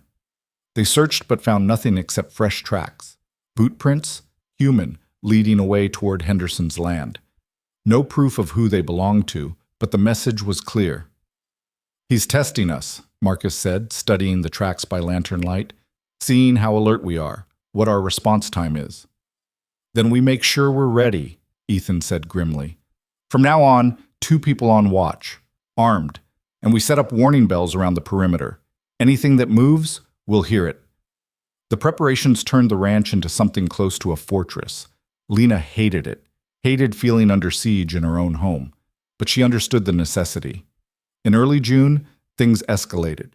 They woke to find the equipment shed on fire, flames already consuming the dry wood by the time anyone noticed. They managed to save some tools, but most of the equipment was destroyed. Shovels, axes, spare harness, all the things they'd need for summer work. This time there was evidence. A kerosene can left behind, clearly not theirs. We're going to the sheriff, Lena said, examining the can. This is arson. Henderson can't get away with this. Sheriff's in Henderson's pocket, Samuel said bitterly. Everyone knows it. He won't do anything. Then we make him do something. Force him to acknowledge this publicly. Make it harder for Henderson to hide behind coincidences. They rode to Red Hollow the next morning, all of them, leaving only Chen to watch the ranch. The sheriff, a tired-looking man named Davis, listened to their complaint with obvious reluctance. You got proof Henderson did this? He asked. We've got a kerosene can that isn't ours, found right by the shed, Ethan said. We've got a pattern of harassment. We've got Henderson's own threats from a month ago. Threats you can't prove. And that could have been left by anyone. Could have been one of your own men, far as I know. That's bullshit, and you know it. Davis sighed. Look, Ethan, I'm sympathetic. But without solid evidence, I can't arrest Tom Henderson. He's a respected rancher, been here 20 years, never had trouble before. You're asking me to take your word against his based on coincidences and a kerosene can. So he can just keep doing this? Keep destroying our property, threatening our lives? I'm saying you need better proof, or you need to consider selling. Might be the smart play here. Lena watched Ethan's face go hard, saw him fighting the urge to say something that would make things worse. Come on, she said quietly, touching his arm. We're not going to get help here. Outside, Billy was practically vibrating with anger. That's it? That's all he's going to do? Nothing? Small-town justice, Marcus said darkly. Money talks, and Henderson's got more of it than we do. They rode back to the ranch in grim silence. Lena's mind was racing, trying to figure out their options. They couldn't keep living like this, constantly under attack, but they couldn't prove Henderson was behind it, and the law wouldn't help without proof. That evening, Sarah Thornton arrived with Margaret and Anna. Heard about the fire, Sarah said without preamble. Heard the sheriff wouldn't help. That about right? More or less, Ethan confirmed. Figures? Davis has been useless for years. Sarah dismounted, tied her horse. Here's what we're going to do. We're going to help you rebuild that shed, and we're going to spread word among the other ranchers about what Henderson's doing. Most folks out here don't like bullies, even successful ones. We build enough pressure. Maybe he backs off. And if he doesn't? Lena asked. Then we get creative. Sarah's smile was sharp. We're frontier women, Lena. We didn't survive out here by playing nice and hoping problems solved themselves. Over the next week, more help arrived than Ethan had expected. Small ranchers, people who'd struggled through their own hard times, showed up with lumber and labor. They rebuilt the equipment shed in 3 days, stronger than before, and nobody would take payment. We look after each other out here, one old rancher said when Ethan tried to pay him. Today it's you needing help. Tomorrow it might be me. That's how we survive. The community support seemed to affect Henderson's campaign. The harassment slowed, then stopped. Maybe because word had gotten around about what he was doing, maybe because he realized Ethan had more allies than expected. Either way, the ranch got a reprieve. In late June, Lena missed her monthly bleeding. She didn't think much of it at first. The stress and physical demands of ranch life had made her cycles irregular since arriving. But when she missed a second month and started feeling queasy in the mornings, she couldn't ignore the possibility anymore. She was pregnant. The realization hit her one morning while she was feeding the chickens, and she had to sit down in the dirt because her legs suddenly wouldn't hold her. Pregnant. With Ethan's child. A baby, here on this harsh frontier where they were barely surviving, where winter could kill and neighbors could threaten and nothing was certain. She wanted to cry, wanted to scream, wanted to run. Instead, she finished feeding the chickens and went to find Chen. I need to talk to you, she said, privately. He looked at her face and nodded, leading her into the kitchen and shutting the door. You pregnant, he said. Not a question. How did you see it before? My wife, before she die. You have same look, same sickness in mourning. He busied himself with making tea. You tell Ethan? Not yet. I don't know how. This wasn't part of the plan. Plan never survives meeting life, Chen said philosophically. Baby come anyway. Now you decide what to do. What can I do? I'm pregnant. That's not exactly negotiable. Can tell Ethan, can wait. Can be scared, can be happy. Many choices, even when big choice already made. Lena accepted the tea he handed her, wrapping her hands around the warm cup. I'm terrified. This place nearly killed us over winter, and now I'm bringing a baby into it. What if I can't handle it? What if something goes wrong? What if, Chen interrupted. What if sun not rise tomorrow? What if cattle all die? What if ranch disappear? Always what if. Still have to live anyway. That's not reassuring. Not trying to reassure. Trying to make you think. He sat across from her. You strong woman, Lena. Stronger than you know when you arrive. You survive winter. You learn shoot, work, teach. You make home here. Baby just next challenge. You handle like you handle everything else. You make it sound easy. Not easy. Never easy. But possible. That enough. She told Ethan that night after dinner when everyone else had scattered to their various tasks. They stood on the porch like they had so many times before, and she just said it straight out. I'm pregnant. He went very still. You're sure? Pretty sure. Missed 2 months, feel sick most mornings, other signs. I'll need to see a doctor to confirm, but yes, I'm sure enough. When? Late winter, probably. January or February, if I'm calculating right. Ethan was quiet for a long time, staring out at the darkening landscape. Lena couldn't read his expression, couldn't tell if he was angry or scared or pleased or what. Say something, she finally demanded. I'm trying to figure out what to say. He turned to face her. This changes things. I know.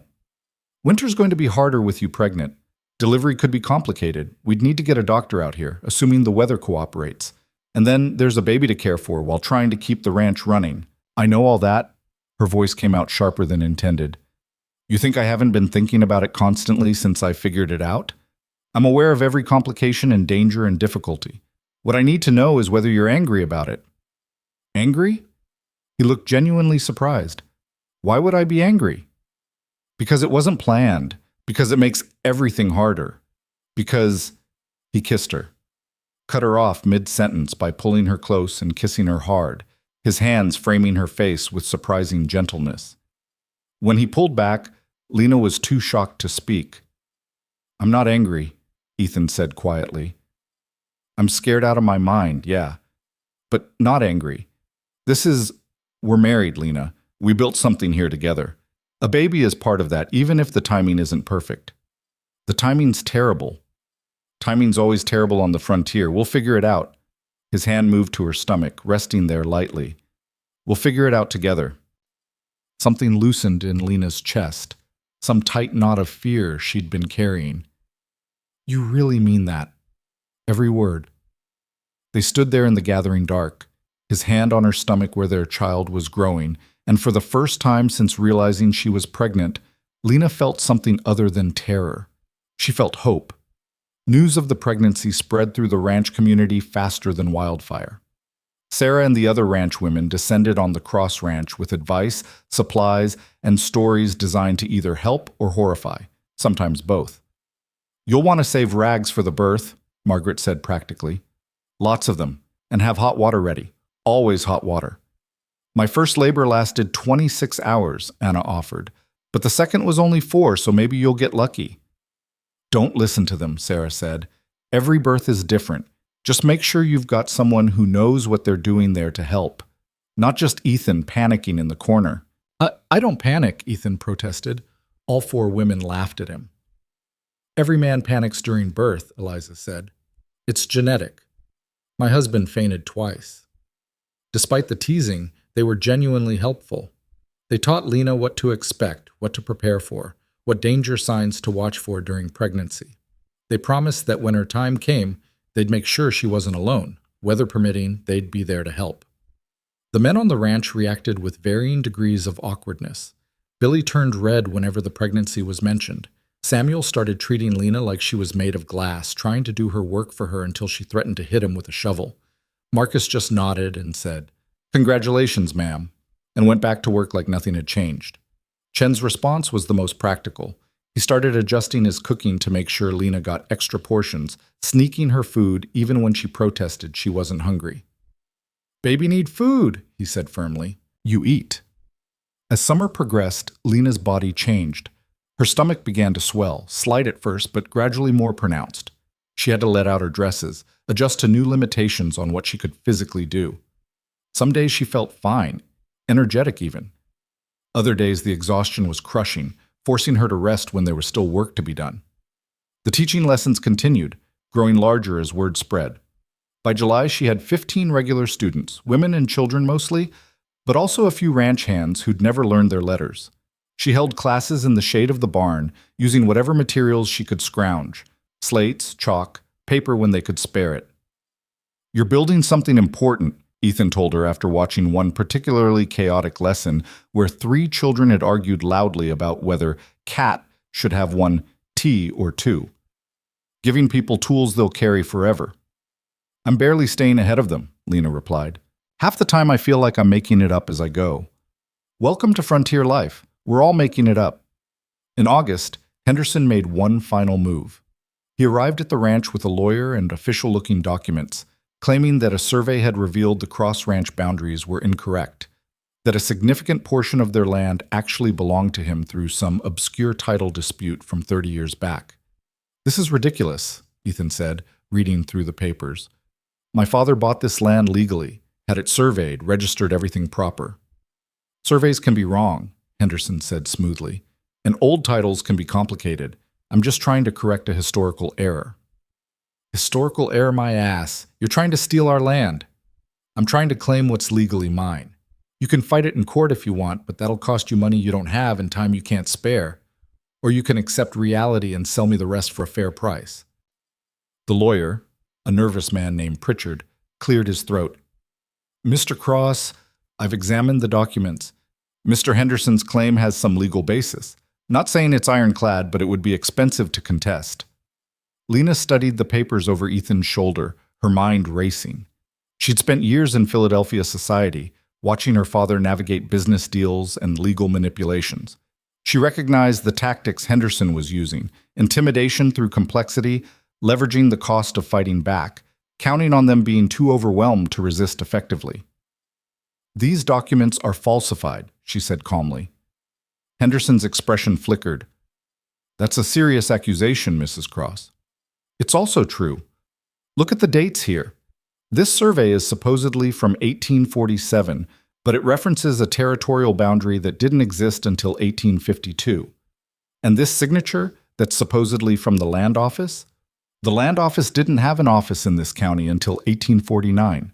Ah, she looked directly at Henderson. "You had these documents created recently, probably within the last month.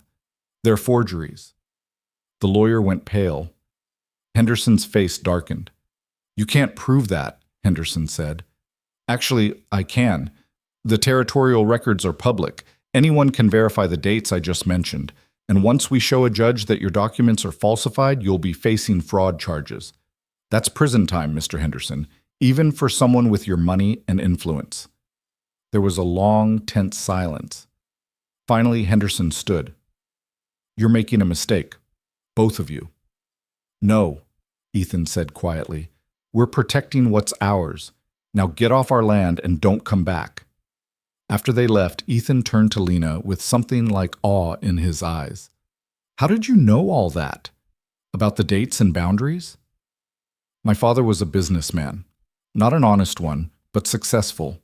I learned to spot when people were trying to cheat by watching him do it to others." She set the fraudulent documents aside. "Henderson's finished. Once word gets out, he tried to use forged papers. He'll lose credibility with every rancher in the territory. No one will trust him. You just saved our ranch. We saved our ranch. Together." She smiled, tired but satisfied. "Isn't that what partners do?" He pulled her close, careful of her pregnant belly, and kissed her properly, not the brief, almost formal kiss from their wedding, but something real and hungry and full of feeling. When they broke apart, Lena was breathless. "We should probably make sure the men spread word about Henderson's forgery," she said, trying to regain her equilibrium. "Later," Ethan said, and kissed her again. News of Henderson's attempted fraud spread exactly as Lena predicted. Within a week, half the ranchers in the territory knew the story. Within 2 weeks, Henderson had left the area entirely, selling his holdings and disappearing before the legal consequences could catch up with him. The threat was over. For the first time since arriving in Red Hollow, Lena felt like they'd won something. Not just survived, actually won. Built something strong enough to withstand attack and come out intact on the other side. Fall arrived with its usual beauty and urgency. They worked frantically to prepare for winter, stockpiling supplies, repairing everything that needed fixing, making sure they were as ready as possible for another brutal season. Lena's pregnancy was visible now, her belly round and undeniable. She moved more slowly, tired more easily, but she kept working as much as she could. The baby kicked regularly, strong movements that both thrilled and terrified her. "You're going to be a mother," Sarah said during one of the teaching sessions. "How does that feel?" "Like I'm standing on the edge of a cliff," Lena admitted. "Scared, but also excited, hoping I don't fall." "You won't fall. You've got too many people holding you up." As October arrived and the first frosts touched the grasslands, Ethan did something unexpected. He called everyone together. All the ranch hands, Chen, plus Sarah, and the other ranch women who'd become regular fixtures in their lives. "I want to make an announcement," he said, standing in the main yard with Lena beside him. "This ranch has survived because all of you made it possible. Your work, your loyalty, your willingness to stick around when things got hard. So I'm making some changes to how we operate." He pulled out papers he'd had drawn up in town. "Marcus, Samuel, Jack, you've been with me long enough. I'm making you equal partners. Not just hired hands, actual partners with shares in the ranch profits. When we sell cattle, you get a cut. When we expand, you benefit." The three men stared at him in shock. "Billy, you're newer, but you've proven yourself. You're getting a smaller share for now with the option to increase it as you stay on. Chen, you've been keeping us fed through hell and high water. You're getting a share too." Chen nodded, unsurprised. "About time you make smart business decision. And Lena," Ethan turned to her, his expression serious, "I'm putting the ranch deed in both our names. Equal ownership, equal say in all decisions. This place is as much yours as mine. More than mine, really, considering how much you've done to save it." Lena felt tears threatening. "Ethan, you don't have to." "Yeah, I do. You earned it. So it's official now, legal and binding. We're true partners in every sense." That night, after everyone had celebrated with Chen's special dinner and too much whiskey, Lena and Ethan sat on their porch watching the stars. "You gave away a lot today," she said quietly. "Gave away nothing. Just recognized what was already true. This place belongs to all of us. We built it together. We'll share it together." "The baby's going to be born into something good," Lena said, one hand on her stomach. "A real home with real family. That's more than I ever expected to have." "More than either of us expected." Ethan's hand covered hers. "But we're going to give that kid everything we can. Safety, opportunity, a place to belong, all the things we had to fight for." The wind picked up, carrying the promise of winter. But this time, Lena wasn't afraid. They'd survived one winter together. They'd face the next one the same way, as partners, as equals, as people who'd chosen each other and built something worth fighting for. Whatever came next, they'd handle it, together. The second winter proved Henderson had been right about one thing: timing was never perfect on the frontier. Snow came early again in November, trapping them just as Lena entered her 7th month of pregnancy. She'd grown large enough that simple tasks had become challenges, her balance off, her energy depleted by the effort of carrying another life inside her. "You need to rest more," Ethan said, watching her struggle to carry water from the well. "I need to stay useful," she shot back, breathless from the exertion. "Sitting around makes me crazy." "Then sit around and go crazy. Better than hurting yourself or the baby." They'd been having versions of this argument for weeks. Lena hated feeling helpless, hated watching others do work she'd learned to handle herself. But her body had its own ideas about what was possible, and increasingly those ideas didn't align with her stubborn will. Chen settled it by assigning her tasks that could be done sitting down, mending clothes, sorting supplies, teaching reading lessons to anyone who had time to learn. It wasn't the physical labor she'd grown accustomed to, but it was something, enough to keep her from feeling completely useless. The teaching had expanded beyond what any of them expected. Word had spread through the scattered ranching community, and now people rode in from 20 miles away for lessons.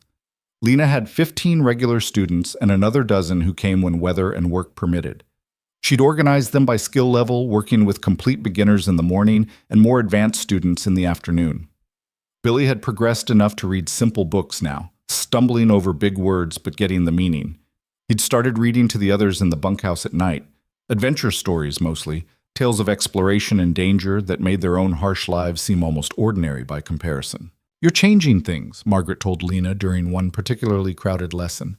"My oldest boy, he can write his own name now, first person in our family who ever could." "That matters, Lena, more than you know." "I'm just teaching basics. You're giving people tools, ways to navigate a world that's changing faster than most of us can keep up with." Margaret glanced at her own worn hands. "My husband couldn't read. Died not knowing how much money we really had or what the bank papers said when they tried to foreclose. If he'd known what you're teaching, maybe things would have gone different." It was a weight Lena hadn't expected. The realization that what she'd started as a way to feel useful had become genuinely important to people's survival. She felt the responsibility of it, the need to keep going even when she was exhausted, and her back ached, and all she wanted was to sleep for a week straight. December brought complications. Lena woke one morning to find blood on her sheets. Not much, but enough to send panic shooting through her chest. "Ethan," she called out, her voice tight with fear. He was beside her in seconds, took one look, and sent Billy riding for the nearest doctor despite the snow. Dr. Morrison lived 12 miles away and might not even be home, but they had to try. "It might be nothing," Ethan said, helping Lena back into bed. "Women bleed sometimes during pregnancy, right? Doesn't always mean something's wrong. Or it means everything's wrong." Lena's hands shook as she pressed them against her stomach, trying to feel movement. "The baby's not kicking as much as usual. Could just be sleeping. Or dying." "Don't." Ethan's voice was sharp. "Don't go there yet. We wait for the doctor, we find out what's happening, and then we deal with it. But we don't assume the worst until we know for sure." Sarah arrived before the doctor did, having somehow heard about the emergency through the mysterious communication network that connected isolated ranches. She examined Lena with practiced efficiency, asking questions about pain and cramping and when the bleeding had started. "Could be nothing," she said finally, echoing Ethan's earlier assessment. "Could be the baby settling into position for birth, could be a dozen things that don't mean disaster." "But it could mean disaster." "Yeah," Sarah admitted. "It could. So we watch you close, make sure you stay in bed, and wait to see what happens. That's all we can do." The waiting was torture. Hours dragged past while Lena lay still, terrified to move in case movement made things worse. Chen brought her tea she didn't want. Marcus checked in awkwardly, clearly uncomfortable with female medical issues, but wanting to help. The other men stayed away, giving her space and privacy. Dr. Morrison finally arrived late that afternoon, a grizzled man in his 60s who'd been delivering babies and setting bones for longer than Lena had been alive. He examined her thoroughly, asking the same questions Sarah had asked, pressing on her stomach with hands that knew what they were looking for. "Baby's fine," he announced finally. "Heartbeat strong, position's good. The bleeding was probably from the cervix, happens sometimes when the baby moves around. Not dangerous unless it gets heavier or you start having serious cramps." The relief nearly knocked Lena flat. "You're sure?" "Sure as I can be without cutting you open to look, which I'm not going to do." Morrison packed up his bag. "But you need to take it easy from here on out. No heavy lifting, no long walks, no stress if you can avoid it. Your body's working hard enough growing that baby. Don't make it work harder by pushing yourself." "She'll rest," Ethan said firmly. "I'll make sure of it." "Good.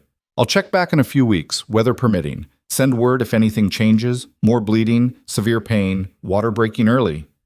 Morrison accepted payment in the form of smoked venison and a promise of spring beef. "You're doing fine, Mrs. Cross. Baby should come right around February like you calculated. Just need to make it there without any more scares." After he left, Lena lay in bed feeling both relieved and frustrated. 2 more months of pregnancy and she was already confined to bed rest. The teaching would have to stop. She couldn't manage lessons while lying down.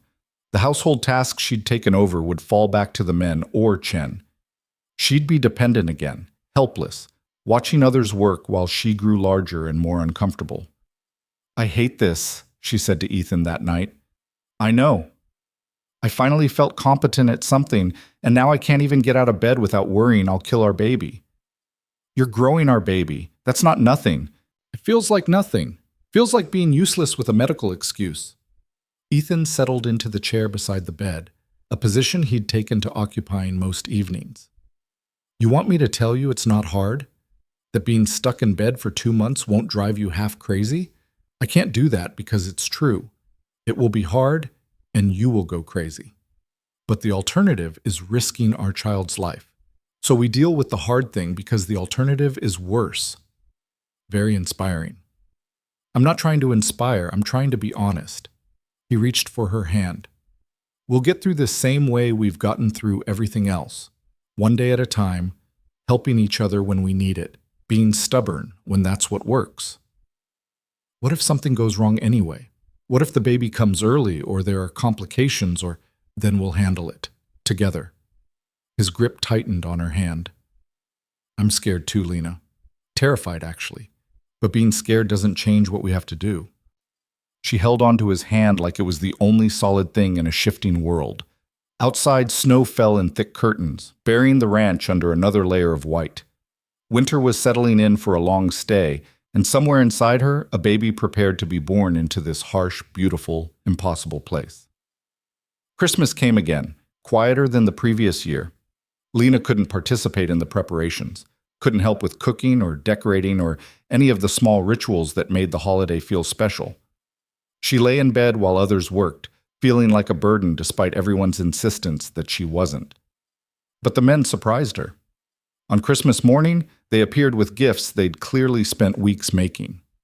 Billy had carved a small wooden horse, painted carefully with what little paint they had. Marcus had made a cradle, simple but sturdy, sanded smooth so no splinters would catch on delicate baby skin. Samuel and Jack had combined efforts to create a quilt, their clumsy stitching obvious but the effort touching. Chen's gift was practical, a collection of herbal teas he'd blended specifically for pregnancy and recovery, along with detailed instructions written in his careful handwriting about when to use each one.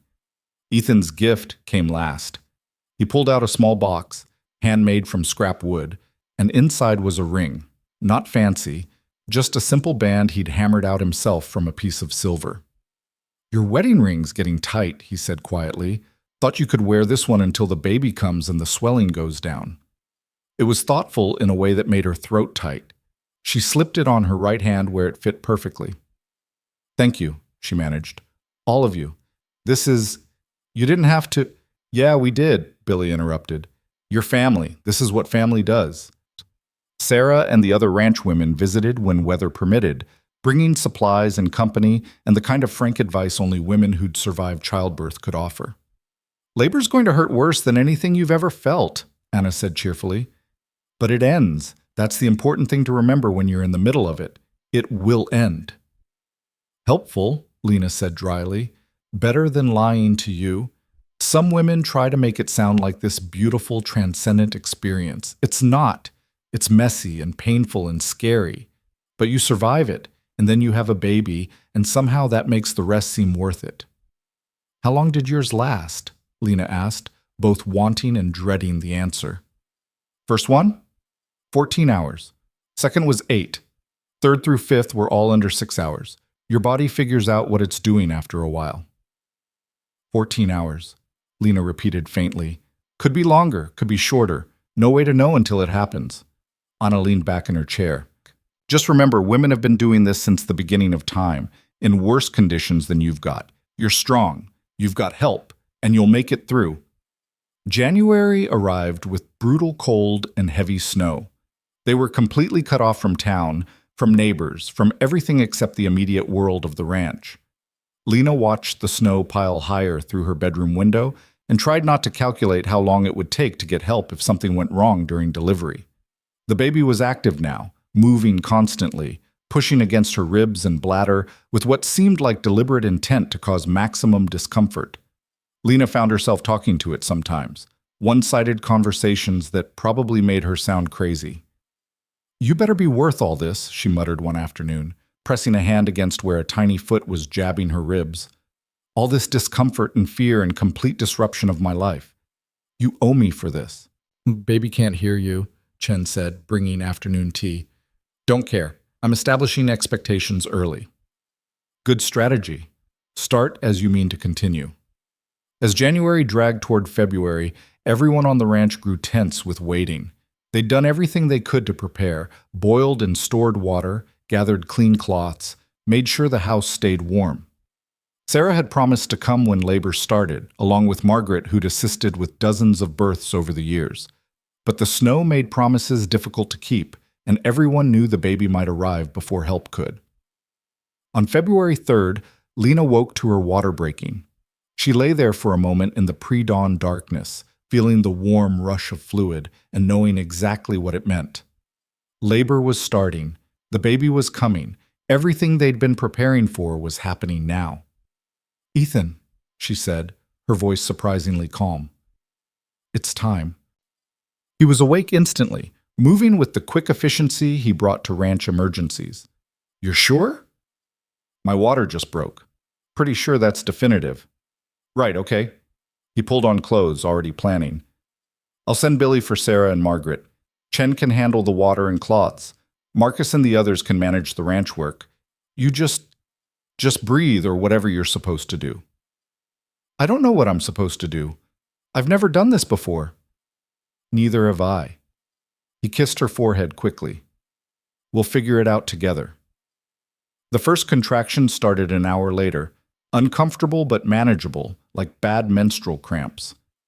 Lena breathed through them while Chen bustled around preparing the room, heating water, organizing supplies with his usual methodical precision. How long usually? She asked him. Depends. First baby, could be many hours, could be fast. No way to know. That's not helpful. Truth rarely is. By mid-morning, the contractions were stronger, coming every 10 minutes or so. Lena tried to stay calm, tried to remember everything Sarah and the others had told her about labor, but theory was different from reality, and the reality was starting to hurt. Billy returned around noon, looking worried. Roads are too snowed in. Sarah and Margaret can't make it. Their horses can't get through the drifts. Sarah said she'll try again tomorrow if the weather clears, but for now we're on our own, Lena finished. She'd half expected this. The frontier didn't care about perfect timing or ideal circumstances. You dealt with what you had. Ethan looked pale but determined. Then we do this ourselves. Chen, you've seen births before? Many times. Wife had 5 babies before fever take her. I help with all. Then you're in charge. Tell us what to do. The afternoon blurred into a haze of pain and effort. Contractions grew stronger, closer together, each one a wave that crashed over her and left her gasping. Chen checked her progress periodically with practiced hands, nodding his approval. Good, he said. Everything normal. Baby coming right way? No problems I see? Feels like problems, Lena managed between contractions. Feels like hard work, not same as problems. Ethan stayed beside her the entire time, letting her grip his hand hard enough to leave marks, wiping sweat from her face, offering water when she could drink. He looked terrified but didn't leave, didn't falter, just stayed solid and present while she labored to bring their child into the world. Evening came and went. The contractions intensified until Lena couldn't think between them, could only endure and breathe and push when Chen told her to push. Pain she'd never imagined possible consumed her completely, making her understand why women sometimes died from this. Not from medical complications necessarily, but from the sheer overwhelming trauma of it. Can't, she gasped out after one particularly brutal contraction. Can't do this anymore. You are doing it, Chen said firmly. Already doing it. Too late to stop now. Baby coming whether you're ready or not. That's not encouraging. Not trying to encourage. Trying to prepare you. Next contraction, you push hard. Baby almost here. She wanted to argue, wanted to insist she needed more time or different circumstances or something other than this brutal immediate reality. But another contraction hit, and her body took over, pushing without conscious thought, driven by instincts older than civilization. Heads out, Chen announced. One more push, maybe 2. Almost finished. Lena bore down with everything she had left, feeling the baby slide free in a rush of fluid and relief so intense she nearly passed out. A thin, angry cry split the air, the most beautiful sound she'd ever heard. Boy, Chen said, holding up a tiny, squalling infant covered in blood and vernix. Healthy boy, good lungs. Ethan made a sound somewhere between a laugh and a sob. Lena reached for the baby with shaking hands, hardly believing it was real, that this small person had been inside her and was now separate, alive, crying indignantly at the cold air and bright light. Chen placed the baby on her chest, still attached by the umbilical cord, and Lena felt her heart crack open with feelings she had no names for. This was her son. Hers and Ethan's. A tiny human they'd created together who'd survived the harsh winter and difficult pregnancy and dangerous birth to exist in this impossible place. He's perfect, she whispered. He's covered in blood and screaming, Ethan said, but his voice was thick with emotion. But yeah, perfect. Chen efficiently handled the afterbirth, cut and tied the cord, cleaned the baby with practiced hands. The infant settled once he was wrapped in warm blankets. his cries quieting to small, snuffling sounds. "You did good work," Chen told Lena. "Both of you. Baby healthy, mother healthy. Best outcome." Lena couldn't stop staring at her son's face. Tiny features, dark hair, eyes that would probably change color but were currently a deep blue. He looked like Ethan around the mouth and chin, like her in the shape of his nose. A perfect combination of them both. "What do we name him?" Ethan asked. They'd discussed names over the past months, but never settled on anything definitive. Now holding their son, Lena knew exactly what felt right. "David," she said, "after your brother. So something good comes from his memory." Ethan's face did something complicated. "You sure?" "I'm sure. David Cross." "It fits." "David Cross," Ethan repeated, testing it out. Then to the baby, "Welcome to the world, David. Sorry it's such a rough one, but we'll do our best by you." The baby yawned, completely unconcerned with speeches or sentiments, and promptly fell asleep against Lena's chest. Over the next few days, the ranch settled into new rhythms built around the baby's needs. David slept and ate and cried with the demanding insistence of a newborn who had no concept of convenience. Lena had never been so exhausted in her life. The birth had taken everything out of her, and recovery while caring for an infant was brutal. But it was also wonderful in ways she hadn't anticipated. Watching Ethan hold his son with terrified gentleness, seeing Chen's rare smile when David's tiny hand wrapped around his finger, hearing the ranch hands argue quietly about whose turn it was to check on the baby, all of it filled her with fierce protective love. Sarah and Margaret finally made it through the snow a week after the birth, bringing supplies and congratulations and relief that everything had gone well. "You did it without us," Sarah said, examining David with experienced eyes. "Healthy baby, mother recovering well. You got lucky, Lena." "Didn't feel like luck at the time." "Never does. But you survived, the baby survived, and now you're a mother. That's worth celebrating." They held an impromptu celebration that evening. Chen cooked a special meal. The men toasted David's arrival with carefully rationed whiskey, and Sarah regaled them with stories of births that had gone far worse than Lena's relatively straightforward delivery. "Could have been breech," she said cheerfully. "Or you could have hemorrhaged. Or the cord could have been wrapped around his neck. Or a dozen other things that would have made this night end very differently. So count your blessings and don't take survival for granted." "Very uplifting," Lena said, holding David close. "Truth's more useful than comfort. You survived. Now you raise this boy to survive too. That's how it works out here." As February turned to March, Lena began to understand what she'd really signed up for. Motherhood on the frontier wasn't romantic or gentle. It was relentless work on top of all the other work, caring for a helpless infant while also trying to maintain a household and support a ranch operation. David cried at all hours, disrupting everyone's sleep. He needed constant feeding, constant attention, constant care. Lena's body ached from birth injuries and sleepless nights. Her breasts hurt from nursing. She felt overwhelmed and incompetent and terrified she was doing everything wrong.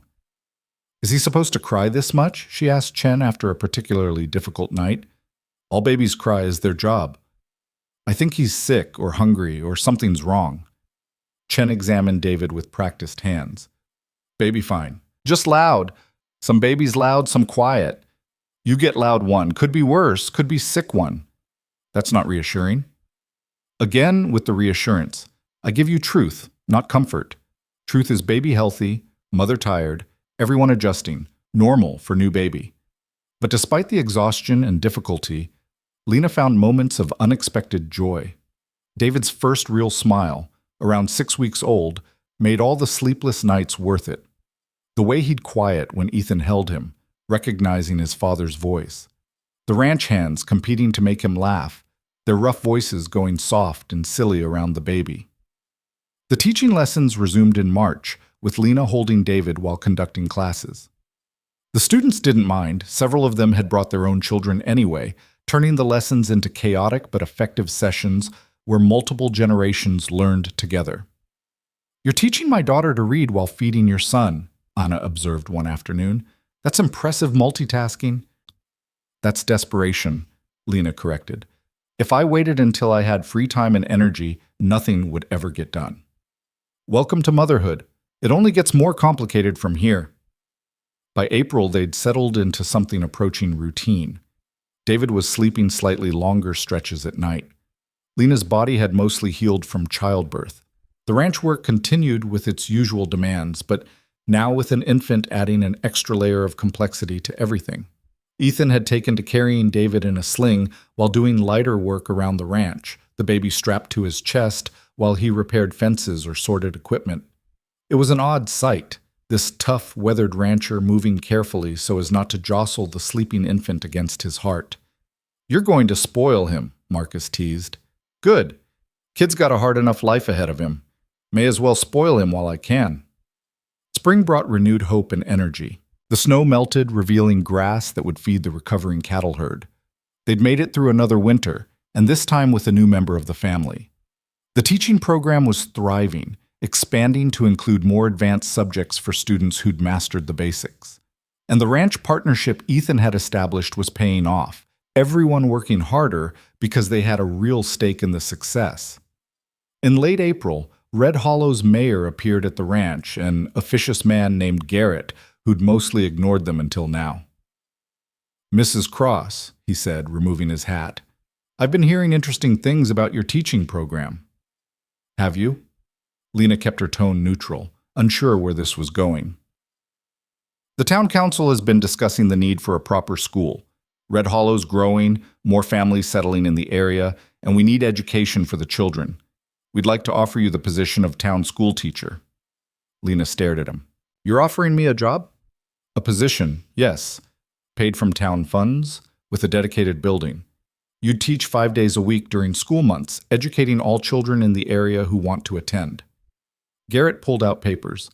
"The salary isn't large, but it's steady income, and it would give your teaching program official status. I have a baby and a ranch to help run." "We understand. The position would start in September, giving you time to make arrangements, and you'd have summers off for ranch work." Garrett looked almost nervous. "You've proven you can teach effectively, Mrs. Cross. Multiple families have requested this specifically because of what you've accomplished with your informal lessons. We'd be grateful if you'd consider it." After he left, Lena discussed it with Ethan. "It's a lot to take on," he said carefully, "teaching full-time on top of everything else. But it's also an opportunity to do something important, something that will outlast us. And the money would help. Steady income we can count on regardless of cattle prices or weather." "True." Ethan shifted David to his other shoulder, patting the baby's back to encourage a burp. "What do you want to do?" "I want to say yes, but I need to know you're all right with it, that it won't put too much burden on the ranch. The ranch will survive. It always does. Question is whether you can handle everything without running yourself into the ground." Lena thought about it. The teaching she already did, the satisfaction of watching people learn and grow, the way it gave her purpose beyond just survival. The baby would be older by September, slightly less demanding. She could manage it if she was organized and disciplined. "I can handle it," she said. "I want to try." "Then try. We'll figure out the details as we go." She sent word to Mayor Garrett that she accepted the position. Red Hollow's first official school teacher, starting September 1875. Another unlikely achievement for the mail-order bride who'd arrived broken and desperate less than 2 years ago. Summer passed in a blur of activity. They worked to rebuild the ranch's prosperity, selling cattle at decent prices and using the profits to improve infrastructure and quality of life. David grew from a tiny newborn into a chunky, alert infant who watched everything with intense curiosity. The teaching continued informally through the summer, preparing Lena for her new role. And through it all, Lena and Ethan's partnership deepened into something neither of them had quite planned for. Not just business arrangement or practical marriage, but actual love built on shared struggle and mutual respect, and choosing each other every single day despite the hardships. They didn't talk about it much. Frontier people weren't big on emotional declarations. But it showed in small ways. The way Ethan made sure Lena got extra rest, how she defended his decisions to skeptical neighbors, the way they moved together now with the unconscious coordination of people who'd become a team. One evening in late August, with David asleep in his cradle and the ranch quiet around them, They sat on their familiar porch watching the sunset paint the sky impossible colors. "You ever regret it?" Ethan asked. "Answering my advertisement? Coming out here?" Lena thought about Philadelphia, about the life she'd left behind, the comfort and security, but also the judgment and limitation and soul-crushing conformity. "No," she said honestly. "This is harder than anything I imagined, but it's also more real, more mine. I'd rather have this difficult, genuine life than an easy, fake one." Even with Henderson and the brutal winters and nearly dying in childbirth? Even with all that?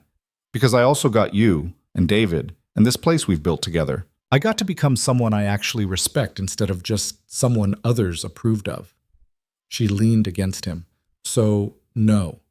No regrets." "Good," Ethan said quietly, "because I've got none either. Best decision I ever made, placing that advertisement." They sat together while the stars emerged, their son sleeping safely nearby, their ranch solid beneath them, their future uncertain but faced together. Two broken people who'd found each other and built something stronger than either could have managed alone. It wasn't the fairy tale Lena had been raised to expect. It was better, real and hard, and earned through sweat and blood and stubborn refusal to give up. It was home. September arrived with the kind of golden light that made the scrubland look almost beautiful, transforming the harsh landscape into something worthy of the struggle it took to survive there. Lena stood in front of Red Hollow's new schoolhouse, a simple wooden building that smelled of fresh paint and possibility, and felt the weight of what she was about to undertake settle onto her shoulders. 23 students had enrolled, 23 children and teenagers ranging from 6 to 16, all needing education, all looking to her to provide it. Some could barely write their names. Others had never held a book. A few were nearly her own age, young ranch hands who'd realized that reading contracts might save them from being cheated. "You ready for this?" Sarah asked, appearing beside her with her usual perfect timing. "No," Lena admitted. "Absolutely not." "Good. Means you're taking it seriously." Sarah adjusted the sling where David dozed against Lena's chest. "You've got this. You've been teaching for months already, just now you're getting paid for it." "That's different. Before, if I failed, I was just letting down people who'd volunteered their time. Now I'm being paid by the town. There are expectations." "Then meet them. You're Lena Cross. You survived 2 frontier winters, exposed to land fraud, gave birth in a blizzard without a doctor. Teaching some kids to read should be easy compared to all that." It wasn't easy. Nothing about frontier life ever was. The first week proved chaotic beyond anything Lena had experienced with her informal lessons. The younger children couldn't sit still, the older boys resented being taught by a woman, and managing multiple skill levels simultaneously, while also caring for David tested every organizational skill she possessed. Billy helped when he could, having become her informal assistant. He'd progressed enough in his own reading that he could work with the beginners while Lena handled the advanced students. But even with help, she finished each day exhausted and questioning whether she'd made a terrible mistake accepting this position. "Half of them aren't even trying," she complained to Ethan one evening, practically collapsing onto the porch. "The Miller boys spent the entire afternoon throwing spitballs instead of practicing their letters." "So make them practice." "I tried. They ignored me." "Then make consequences. Kids need boundaries same as cattle. Without them, they'll just wander all over causing problems." Ethan took David from her, settling the baby against his shoulder. "You're too nice. These are ranch kids, frontier kids. They respect strength, not kindness." "I don't want to be mean to children." "There's a difference between mean and firm. Figure out which one works." She tried being firmer the next day, establishing clear rules and actual consequences for breaking them. The Miller boys tested her immediately, disrupting the lesson with deliberate rudeness. Lena stopped mid-sentence, walked over to where they sat, and spoke quietly. "You have a choice. You can stay here and learn, following the same rules as everyone else, or you can leave and explain to your father why the school teacher sent you home for being disrespectful." She met their eyes steadily. "But you don't get to waste everyone else's time. Decide now." Something in her tone, probably the same steel she'd developed surviving winters and confronting Henderson, made them sit up straighter. They stayed. They even paid attention, though grudgingly. Word spread quickly that Mrs. Cross might look like a proper Eastern lady, but had frontier backbone underneath. The students started taking her seriously, and the lessons began actually working. By October, Lena had developed a rhythm that mostly functioned. Mornings were for the younger children, basic reading, writing, arithmetic. Afternoons were for older students, more advanced subjects, practical math for ranching and business, even some history and geography using the limited books available. David spent most days in a basket near her desk, content to sleep or watch the activity around him. The town's response was mixed. Some families appreciated having education available for their children. Others saw it as a waste. Ranch kids needed to learn ranching, not books and fancy ideas that would make them dissatisfied with frontier life. Mrs. Patterson remained one of Lena's most vocal critics, spreading gossip about how inappropriate it was for a woman with a baby to be teaching school, how Lena was neglecting her wifely duties, how the whole enterprise would fail within a year. "Let her talk," Sarah advised. "She's been bitter since her own husband left her for a saloon girl in Denver. Makes her feel important to tear down other women." It's exhausting, though. The constant criticism. Welcome to being a woman who does anything beyond cooking and bearing children. We threaten people just by existing outside their narrow expectations. Sarah poured coffee with aggressive efficiency. Best revenge is succeeding anyway. Make that school so successful they can't deny it's working. Lena took that advice to heart. She expanded the curriculum, adding practical skills alongside traditional education. The boys learned to calculate cattle prices and land measurements. The girls learned both domestic skills and business math. Everyone learned to read contracts and legal documents, the kind of practical knowledge that could save frontier families from being cheated. Parents started noticing results. Children who'd never been able to read were bringing home books. Teenagers were catching errors in store receipts and ranch contracts. The education wasn't just theoretical, it was immediately useful. "My son negotiated a better wage for himself," one rancher told Lena, equal parts impressed and bewildered. "Read his contract, pointed out where they were trying to short him, demanded fair pay. Never could have done that without your teaching." "That's the point," Lena said. "Education gives people power to protect themselves." By November, enrollment had grown to 32 students. Families were riding in from 20 miles away, willing to make the journey because the education was that valuable.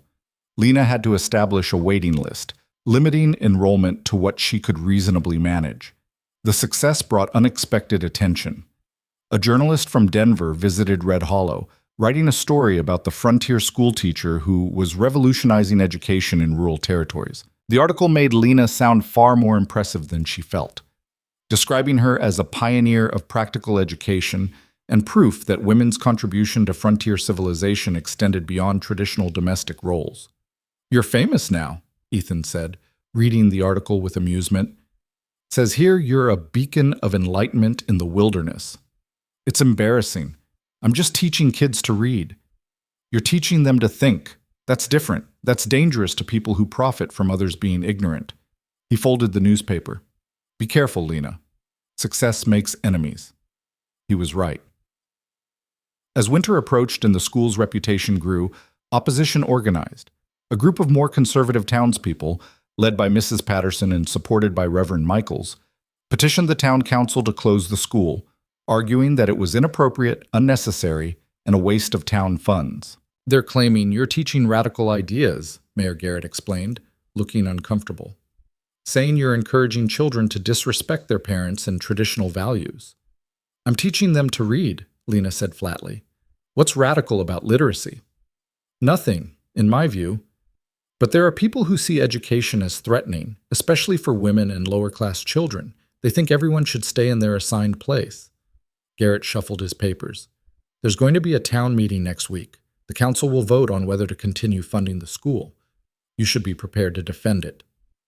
Lena spent the next week gathering evidence, testimonials from parents whose children had benefited, examples of practical skills students had learned, documentation of improved literacy rates in Red Hollow. Sarah and the other ranch women rallied support, organizing parents who wanted the school to continue. The town meeting was packed. Lena stood at the front with David in her arms. She'd thought about leaving him home, but decided his presence reinforced that she was managing both motherhood and teaching successfully. Mrs. Patterson spoke first, her voice dripping with false concern. We all appreciate Mrs. Cross's efforts, but we must consider whether it's appropriate for a woman with an infant to be teaching our children. Surely her primary duty is to her family, not to this experimental school. My family supports my teaching, Lena responded calmly. My husband is here tonight to speak to that if needed, and I manage both roles successfully as thousands of women do every day. But the content of your teaching, Reverend Michaels interjected, we've heard concerning reports. That you're teaching girls subjects beyond what's appropriate for their station. That you're encouraging children to question their parents' authority. I'm teaching all students practical skills they need to survive on the frontier. Reading, writing, arithmetic, contract law, business math. Are you suggesting that's inappropriate? For girls, perhaps. They should be learning domestic arts, not how to negotiate business deals. Why? Lena asked directly. What harm comes from women understanding finances and contracts? My students include ranch daughters who will inherit their family's land someday. Shouldn't they know how to manage that property? Shouldn't they be able to read the legal documents that control their lives? The question hung in the air. Several ranchers in the audience nodded. They'd seen their daughters become more competent, more capable of handling ranch business. A grizzled old rancher named Peterson stood up. My granddaughter's been attending Mrs. Cross's school. 3 months ago, she couldn't read her own name. Last week, she read me an article from the newspaper and explained what it meant. That's not radical. That's practical education that'll serve her well whether she stays on the ranch or goes elsewhere. Other parents stood to speak. Stories of children who'd learned to calculate fair wages, daughters who could now manage household accounts, sons who'd caught attempts to cheat them in business deals. The testimonials piled up, each one demonstrating the school's value. Mrs. Patterson tried again. But the cost to the town is minimal compared to the benefit, Mayor Garrett interrupted. Mrs. Cross's salary is modest. The building was constructed with donated labor, and the improvements in literacy are measurable. Economically, this school is the best investment Red Hollow has made in years. The council voted.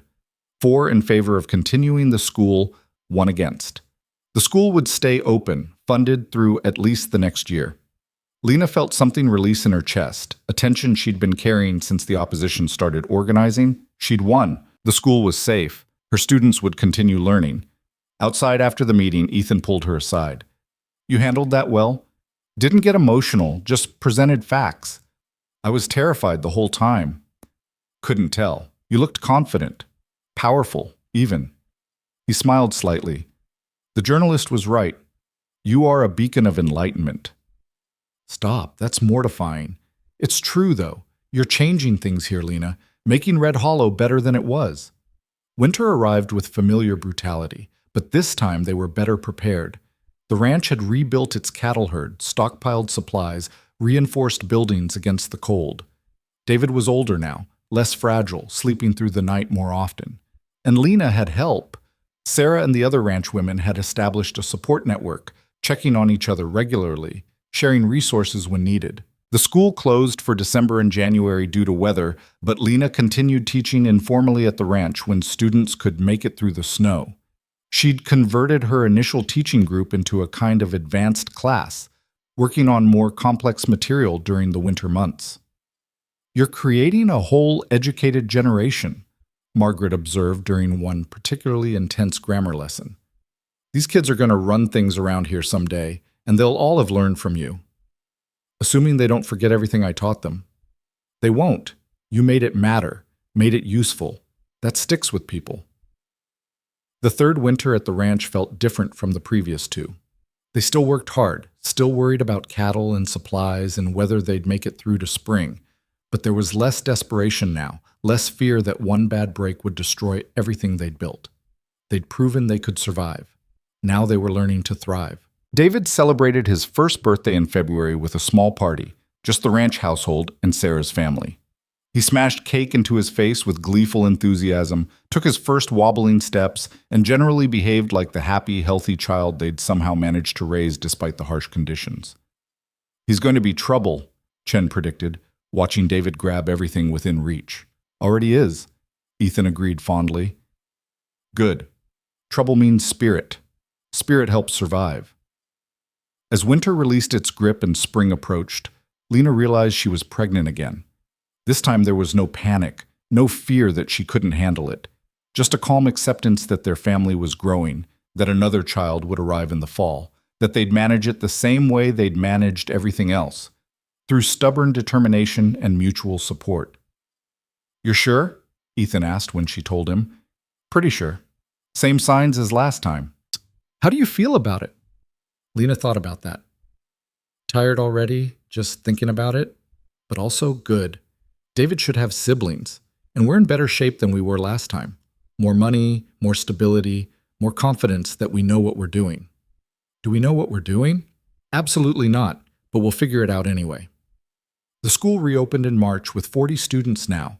The waiting list had grown over winter as word continued to spread. Lena hired Anna's oldest daughter as an assistant teacher, giving her someone to help manage the larger enrollment and providing Anna's family with extra income. By April, the teaching program had become so successful that other territories were writing to ask about Lena's methods. She found herself corresponding with educators across the frontier, sharing curriculum ideas and practical strategies for teaching in rural areas. "You're becoming influential," Sarah said, reading one particularly effusive letter from a teacher in Montana. "People are copying what you've built here. It's strange. I just wanted to teach some local kids to read. Now apparently I'm pioneering frontier education reform." You saw a need and filled it. Then you filled it so well that others noticed. That's how change happens. Someone does something right and others follow.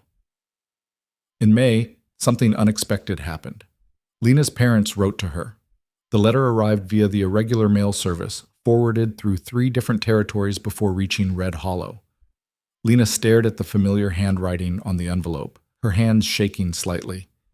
"You don't have to read it," Ethan said quietly. "I know, but I want to.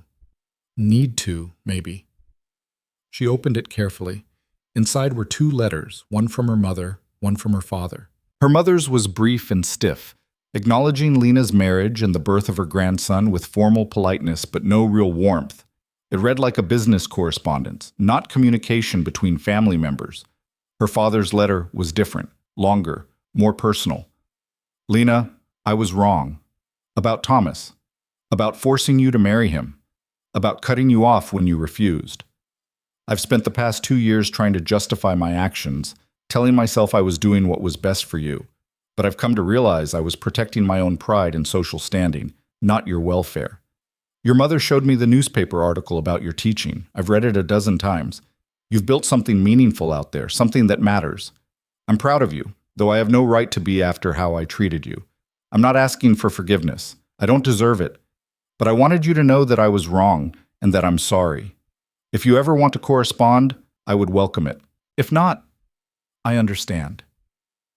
Your father Lena read the letter 3 times, feeling complicated emotions she couldn't quite name. Anger at how he'd treated her, relief that he'd finally acknowledged his mistakes, sadness for the years they'd lost, uncertainty about whether she wanted him back in her life. "What are you going to do?" Ethan asked. "I don't know. Part of me wants to write back, wants to rebuild something with him. Part of me thinks it's too late, that the damage is permanent. Both things can be true. You can want reconciliation while also acknowledging that what he did was unforgivable." Ethan settled beside her. "What does your gut say?" Lena thought about it, about the woman she'd been in Philadelphia, desperate for approval, willing to compromise herself to meet others' expectations, about who she'd become, independent, strong, sure of her own worth. "My gut says I'm not that scared girl anymore. I don't need his approval or his presence in my life. But maybe I want it anyway, on my own terms. Maybe forgiveness is something I can choose to give, not because he's earned it, but because holding on to anger is exhausting. So write back, set your boundaries, tell him what you need, and see if he can respect that." She drafted a response that took her 3 days to finish, writing and rewriting until it felt right. "Father, I appreciate your letter and your apology. I won't pretend the past 2 years haven't been difficult or that your actions didn't cause significant harm.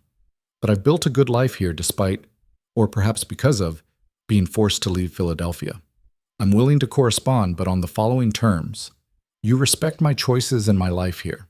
You don't criticize my husband, my teaching, or how I'm raising my son. You acknowledge that I'm an adult capable of making my own decisions, even if they're not the decisions you would make. If you can accept those terms, then yes, I'd like to rebuild some kind of relationship. If not, I'm content with the family and community I've built in Red Hollow. Lena. She sent it before she could second-guess herself, then tried not to think about it too much. She had more immediate concerns. The pregnancy progressing, the school year winding down, the ranch work intensifying as summer approached. June brought the school year to a close with an exhibition where students demonstrated what they'd learned. Parents packed into the schoolhouse to watch children read aloud, solve math problems, explain basic science concepts. The Miller boys, former troublemakers, proudly presented a research project about cattle breeds and their economic value. "This is remarkable," Mayor Garrett said, watching a 12-year-old girl explain compound interest. "A year ago, most of these kids couldn't write their names. Now they're doing advanced mathematics." "That's what happens when you give people tools and opportunity," Lena replied. "They rise to meet expectations." The town council voted to continue funding the school indefinitely and even approved a small expansion, hiring a second teacher for the fall to help manage the growing enrollment. Lena's educational experiment had become a permanent institution. Summer passed in the familiar rhythm of ranch work and family life. David grew into a busy toddler who got into everything and feared nothing. Lena's pregnancy progressed smoothly this time. No bleeding scares, no complications, just the normal discomforts of carrying a child while trying to keep up with a 1-year-old and help run a ranch. In July, a response arrived from her father. He'd accepted her terms, promised to respect her choices, and expressed genuine interest in knowing about her life. The letters that followed were careful at first, both of them navigating this tentative reconciliation. But gradually they relaxed into something approaching real communication. He asked about David, about the school, about the ranch. She told him stories, edited somewhat, not mentioning how close they'd come to losing everything or how terrifying childbirth had been. But honest about the challenges and rewards of frontier life. Her mother never wrote directly, but her father mentioned that she was softening, asking questions about Lena and her grandson. It wasn't full reconciliation, but it was movement. Progress. "How does it feel?" Ethan asked one evening after Lena had finished a letter to her father. "Having them back in your life, even just through letters." "Strange. Good, mostly. But strange." Lena folded the letter carefully. "I'm not the daughter they remember, and they're not the parents I thought I knew. We're all different people now trying to figure out if we still fit together in some new configuration. And do you fit together? Maybe, differently than before, but maybe that's okay. Maybe relationships can rebuild into something new after they've broken." August arrived with oppressive heat and the knowledge that Lena would be giving birth soon. This time they were better prepared. Sarah and Margaret had agreed to be present regardless of weather. Dr. Morrison had been alerted and promised to come if possible. And Chen had stockpiled everything they might need. The baby came on August 23rd. A girl this time, arriving faster than David had. Only 6 hours of labor before she made her entrance into the world with a furious cry that suggested she was deeply offended by the whole process. "Daughter," Chen announced, placing the squalling infant on Lena's chest. "Angry daughter. Good lungs, like brother." Ethan looked stunned. "We have a daughter." "We have a daughter," Lena confirmed, already in love with this tiny, furious person. "What should we name her?" They'd discussed names, but like with David, nothing had felt definitively right until the baby actually arrived. Now, looking at her daughter's scrunched-up face, Lena knew exactly what fit. "Sarah," she said, "after the woman who helped save us. Sarah Cross." Ethan smiled. Perfect. Sarah Thornton, when she heard about her namesake, actually teared up, a rare show of emotion from the tough ranch woman. "You didn't have to do that," she said, holding baby Sarah with surprising gentleness. "Yes, we did. You've been there for every important moment since I arrived. Defended us, supported us, helped us survive. Our daughter should carry your name." "She's got a hard reputation to live up to, then. I expect her to be tough." Based on how angry she was about being born, I think she'll manage. Fall arrived with its usual beauty and urgency. The ranch was thriving now. Their cattle herd had grown back to previous numbers, the partnership structure was working well, and they'd even hired 2 new hands to help with the increased workload. Financially, they were more stable than they'd ever been. The school reopened in September with 50 students and 2 teachers now. Lena continued as head teacher, but with more flexibility, able to spend time with her newborn daughter while still managing the educational program she'd built. The community that had once viewed her with suspicion and judgment now looked to her with respect. She'd proven herself a dozen times over, surviving winters, exposing fraud, building a successful school, raising children while contributing meaningfully to frontier life. Mrs. Patterson still gossiped, but fewer people listened now. The Reverend had quietly stopped criticizing her teaching after several of his most generous parishioners threatened to leave the church if he continued. The town had shifted, accepting that Lena Cross was a permanent and valued part of Red Hollow's identity. On a cool October evening, with both children finally asleep and the ranch quiet around them, Lena and Ethan sat on their porch, the same porch where they'd had so many important conversations over the past 3 years. "You ever think about how far we've come?" Ethan asked, watching the sunset paint the sky in shades of gold and pink. "All the time. Sometimes I can barely believe that woman who stepped off the stagecoach was me. She seems like a completely different person." She was. You both were. Ethan reached for her hand. "We were 2 broken people making a desperate bargain. Now we're partners, parents, friends, maybe even in love, though we never quite say it directly." "I love you," Ethan said, making it direct. "Probably have for a while now, but figured it was obvious without needing to be stated. Nothing's obvious about us. We're the least conventional love story imaginable." Lena squeezed his hand. "But yes, I love you too. Didn't plan to, didn't expect to, but here we are." "Here we are," he agreed, "with 2 kids, a successful ranch, a respected school, and a whole community we've helped build. Not bad for a couple of desperate strangers who agreed to marry based on letters alone." "Not bad at all." They sat in comfortable silence, watching the land they'd fought so hard to claim and keep. The ranch stretched out around them, no longer just Ethan's place, but theirs, built through shared struggle and mutual determination. In the house behind them, David stirred in his sleep, making the small sounds of a toddler dreaming. Baby Sarah breathed softly in her cradle, peaceful now after hours of angry crying. The ranch hands were settled in the bunkhouse, Chen was cleaning up from dinner, and everything was as it should be. Winter would come again soon. There would be more struggles, more challenges, more moments of fear and uncertainty.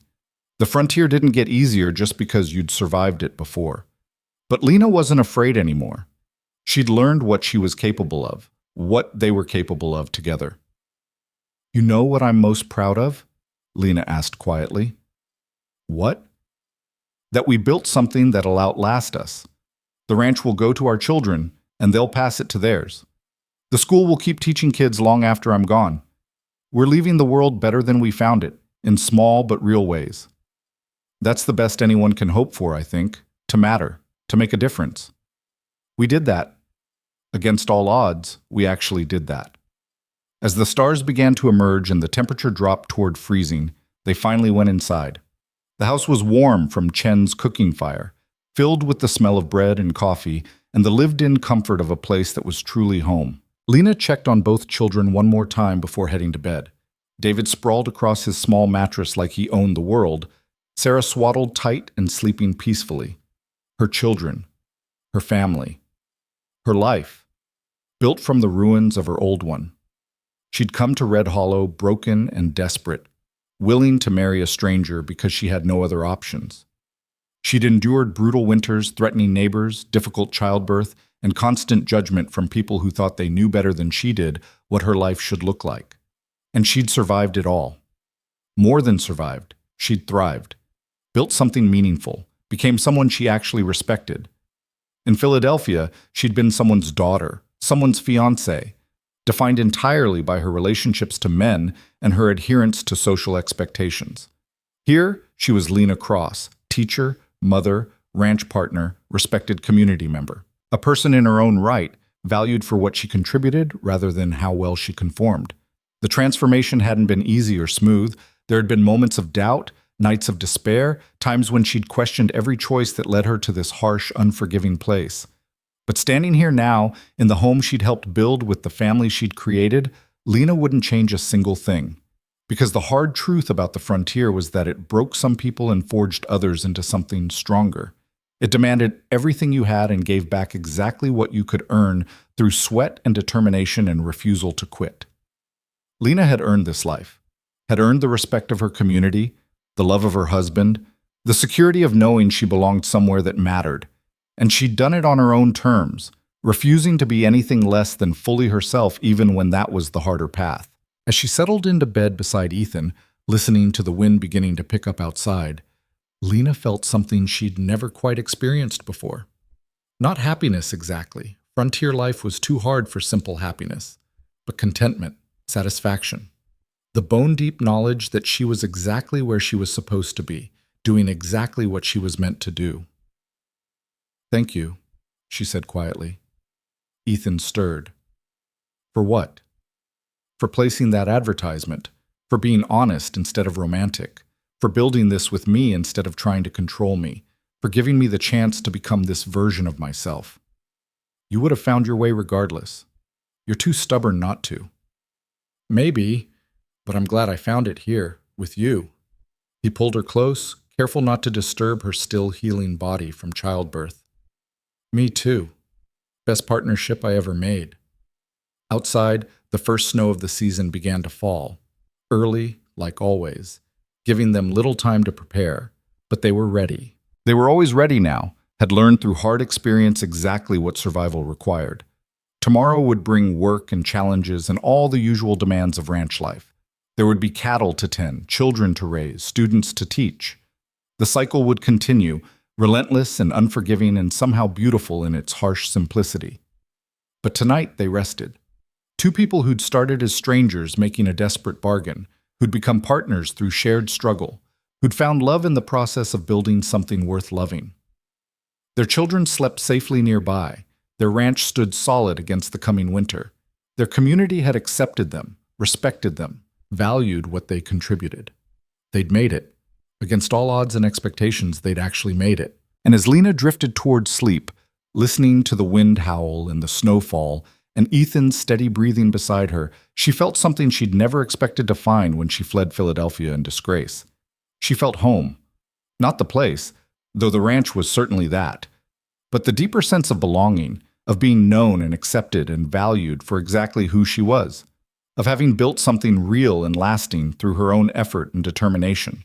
The frontier had demanded everything from her, had stripped away every pretense and comfort and easy assumption, had forced her to discover exactly who she was beneath the social conditioning and expectations. And what she'd discovered was someone strong enough to survive anything, someone capable of building a life from nothing, someone who could look at hardship and choose to face it rather than run. That was worth more than all the security and status Philadelphia could have offered, worth every moment of struggle and fear and bone-deep exhaustion, because she'd earned it. Every single piece of this life, she'd earned. And that made it truly hers in a way nothing else ever had been. The snow continued to fall outside, blanketing the ranch in white, beginning the long winter they'd faced together. But Lena wasn't afraid. She'd survived worse. They'd survived worse together. Whatever came next, they'd handle it. They always did.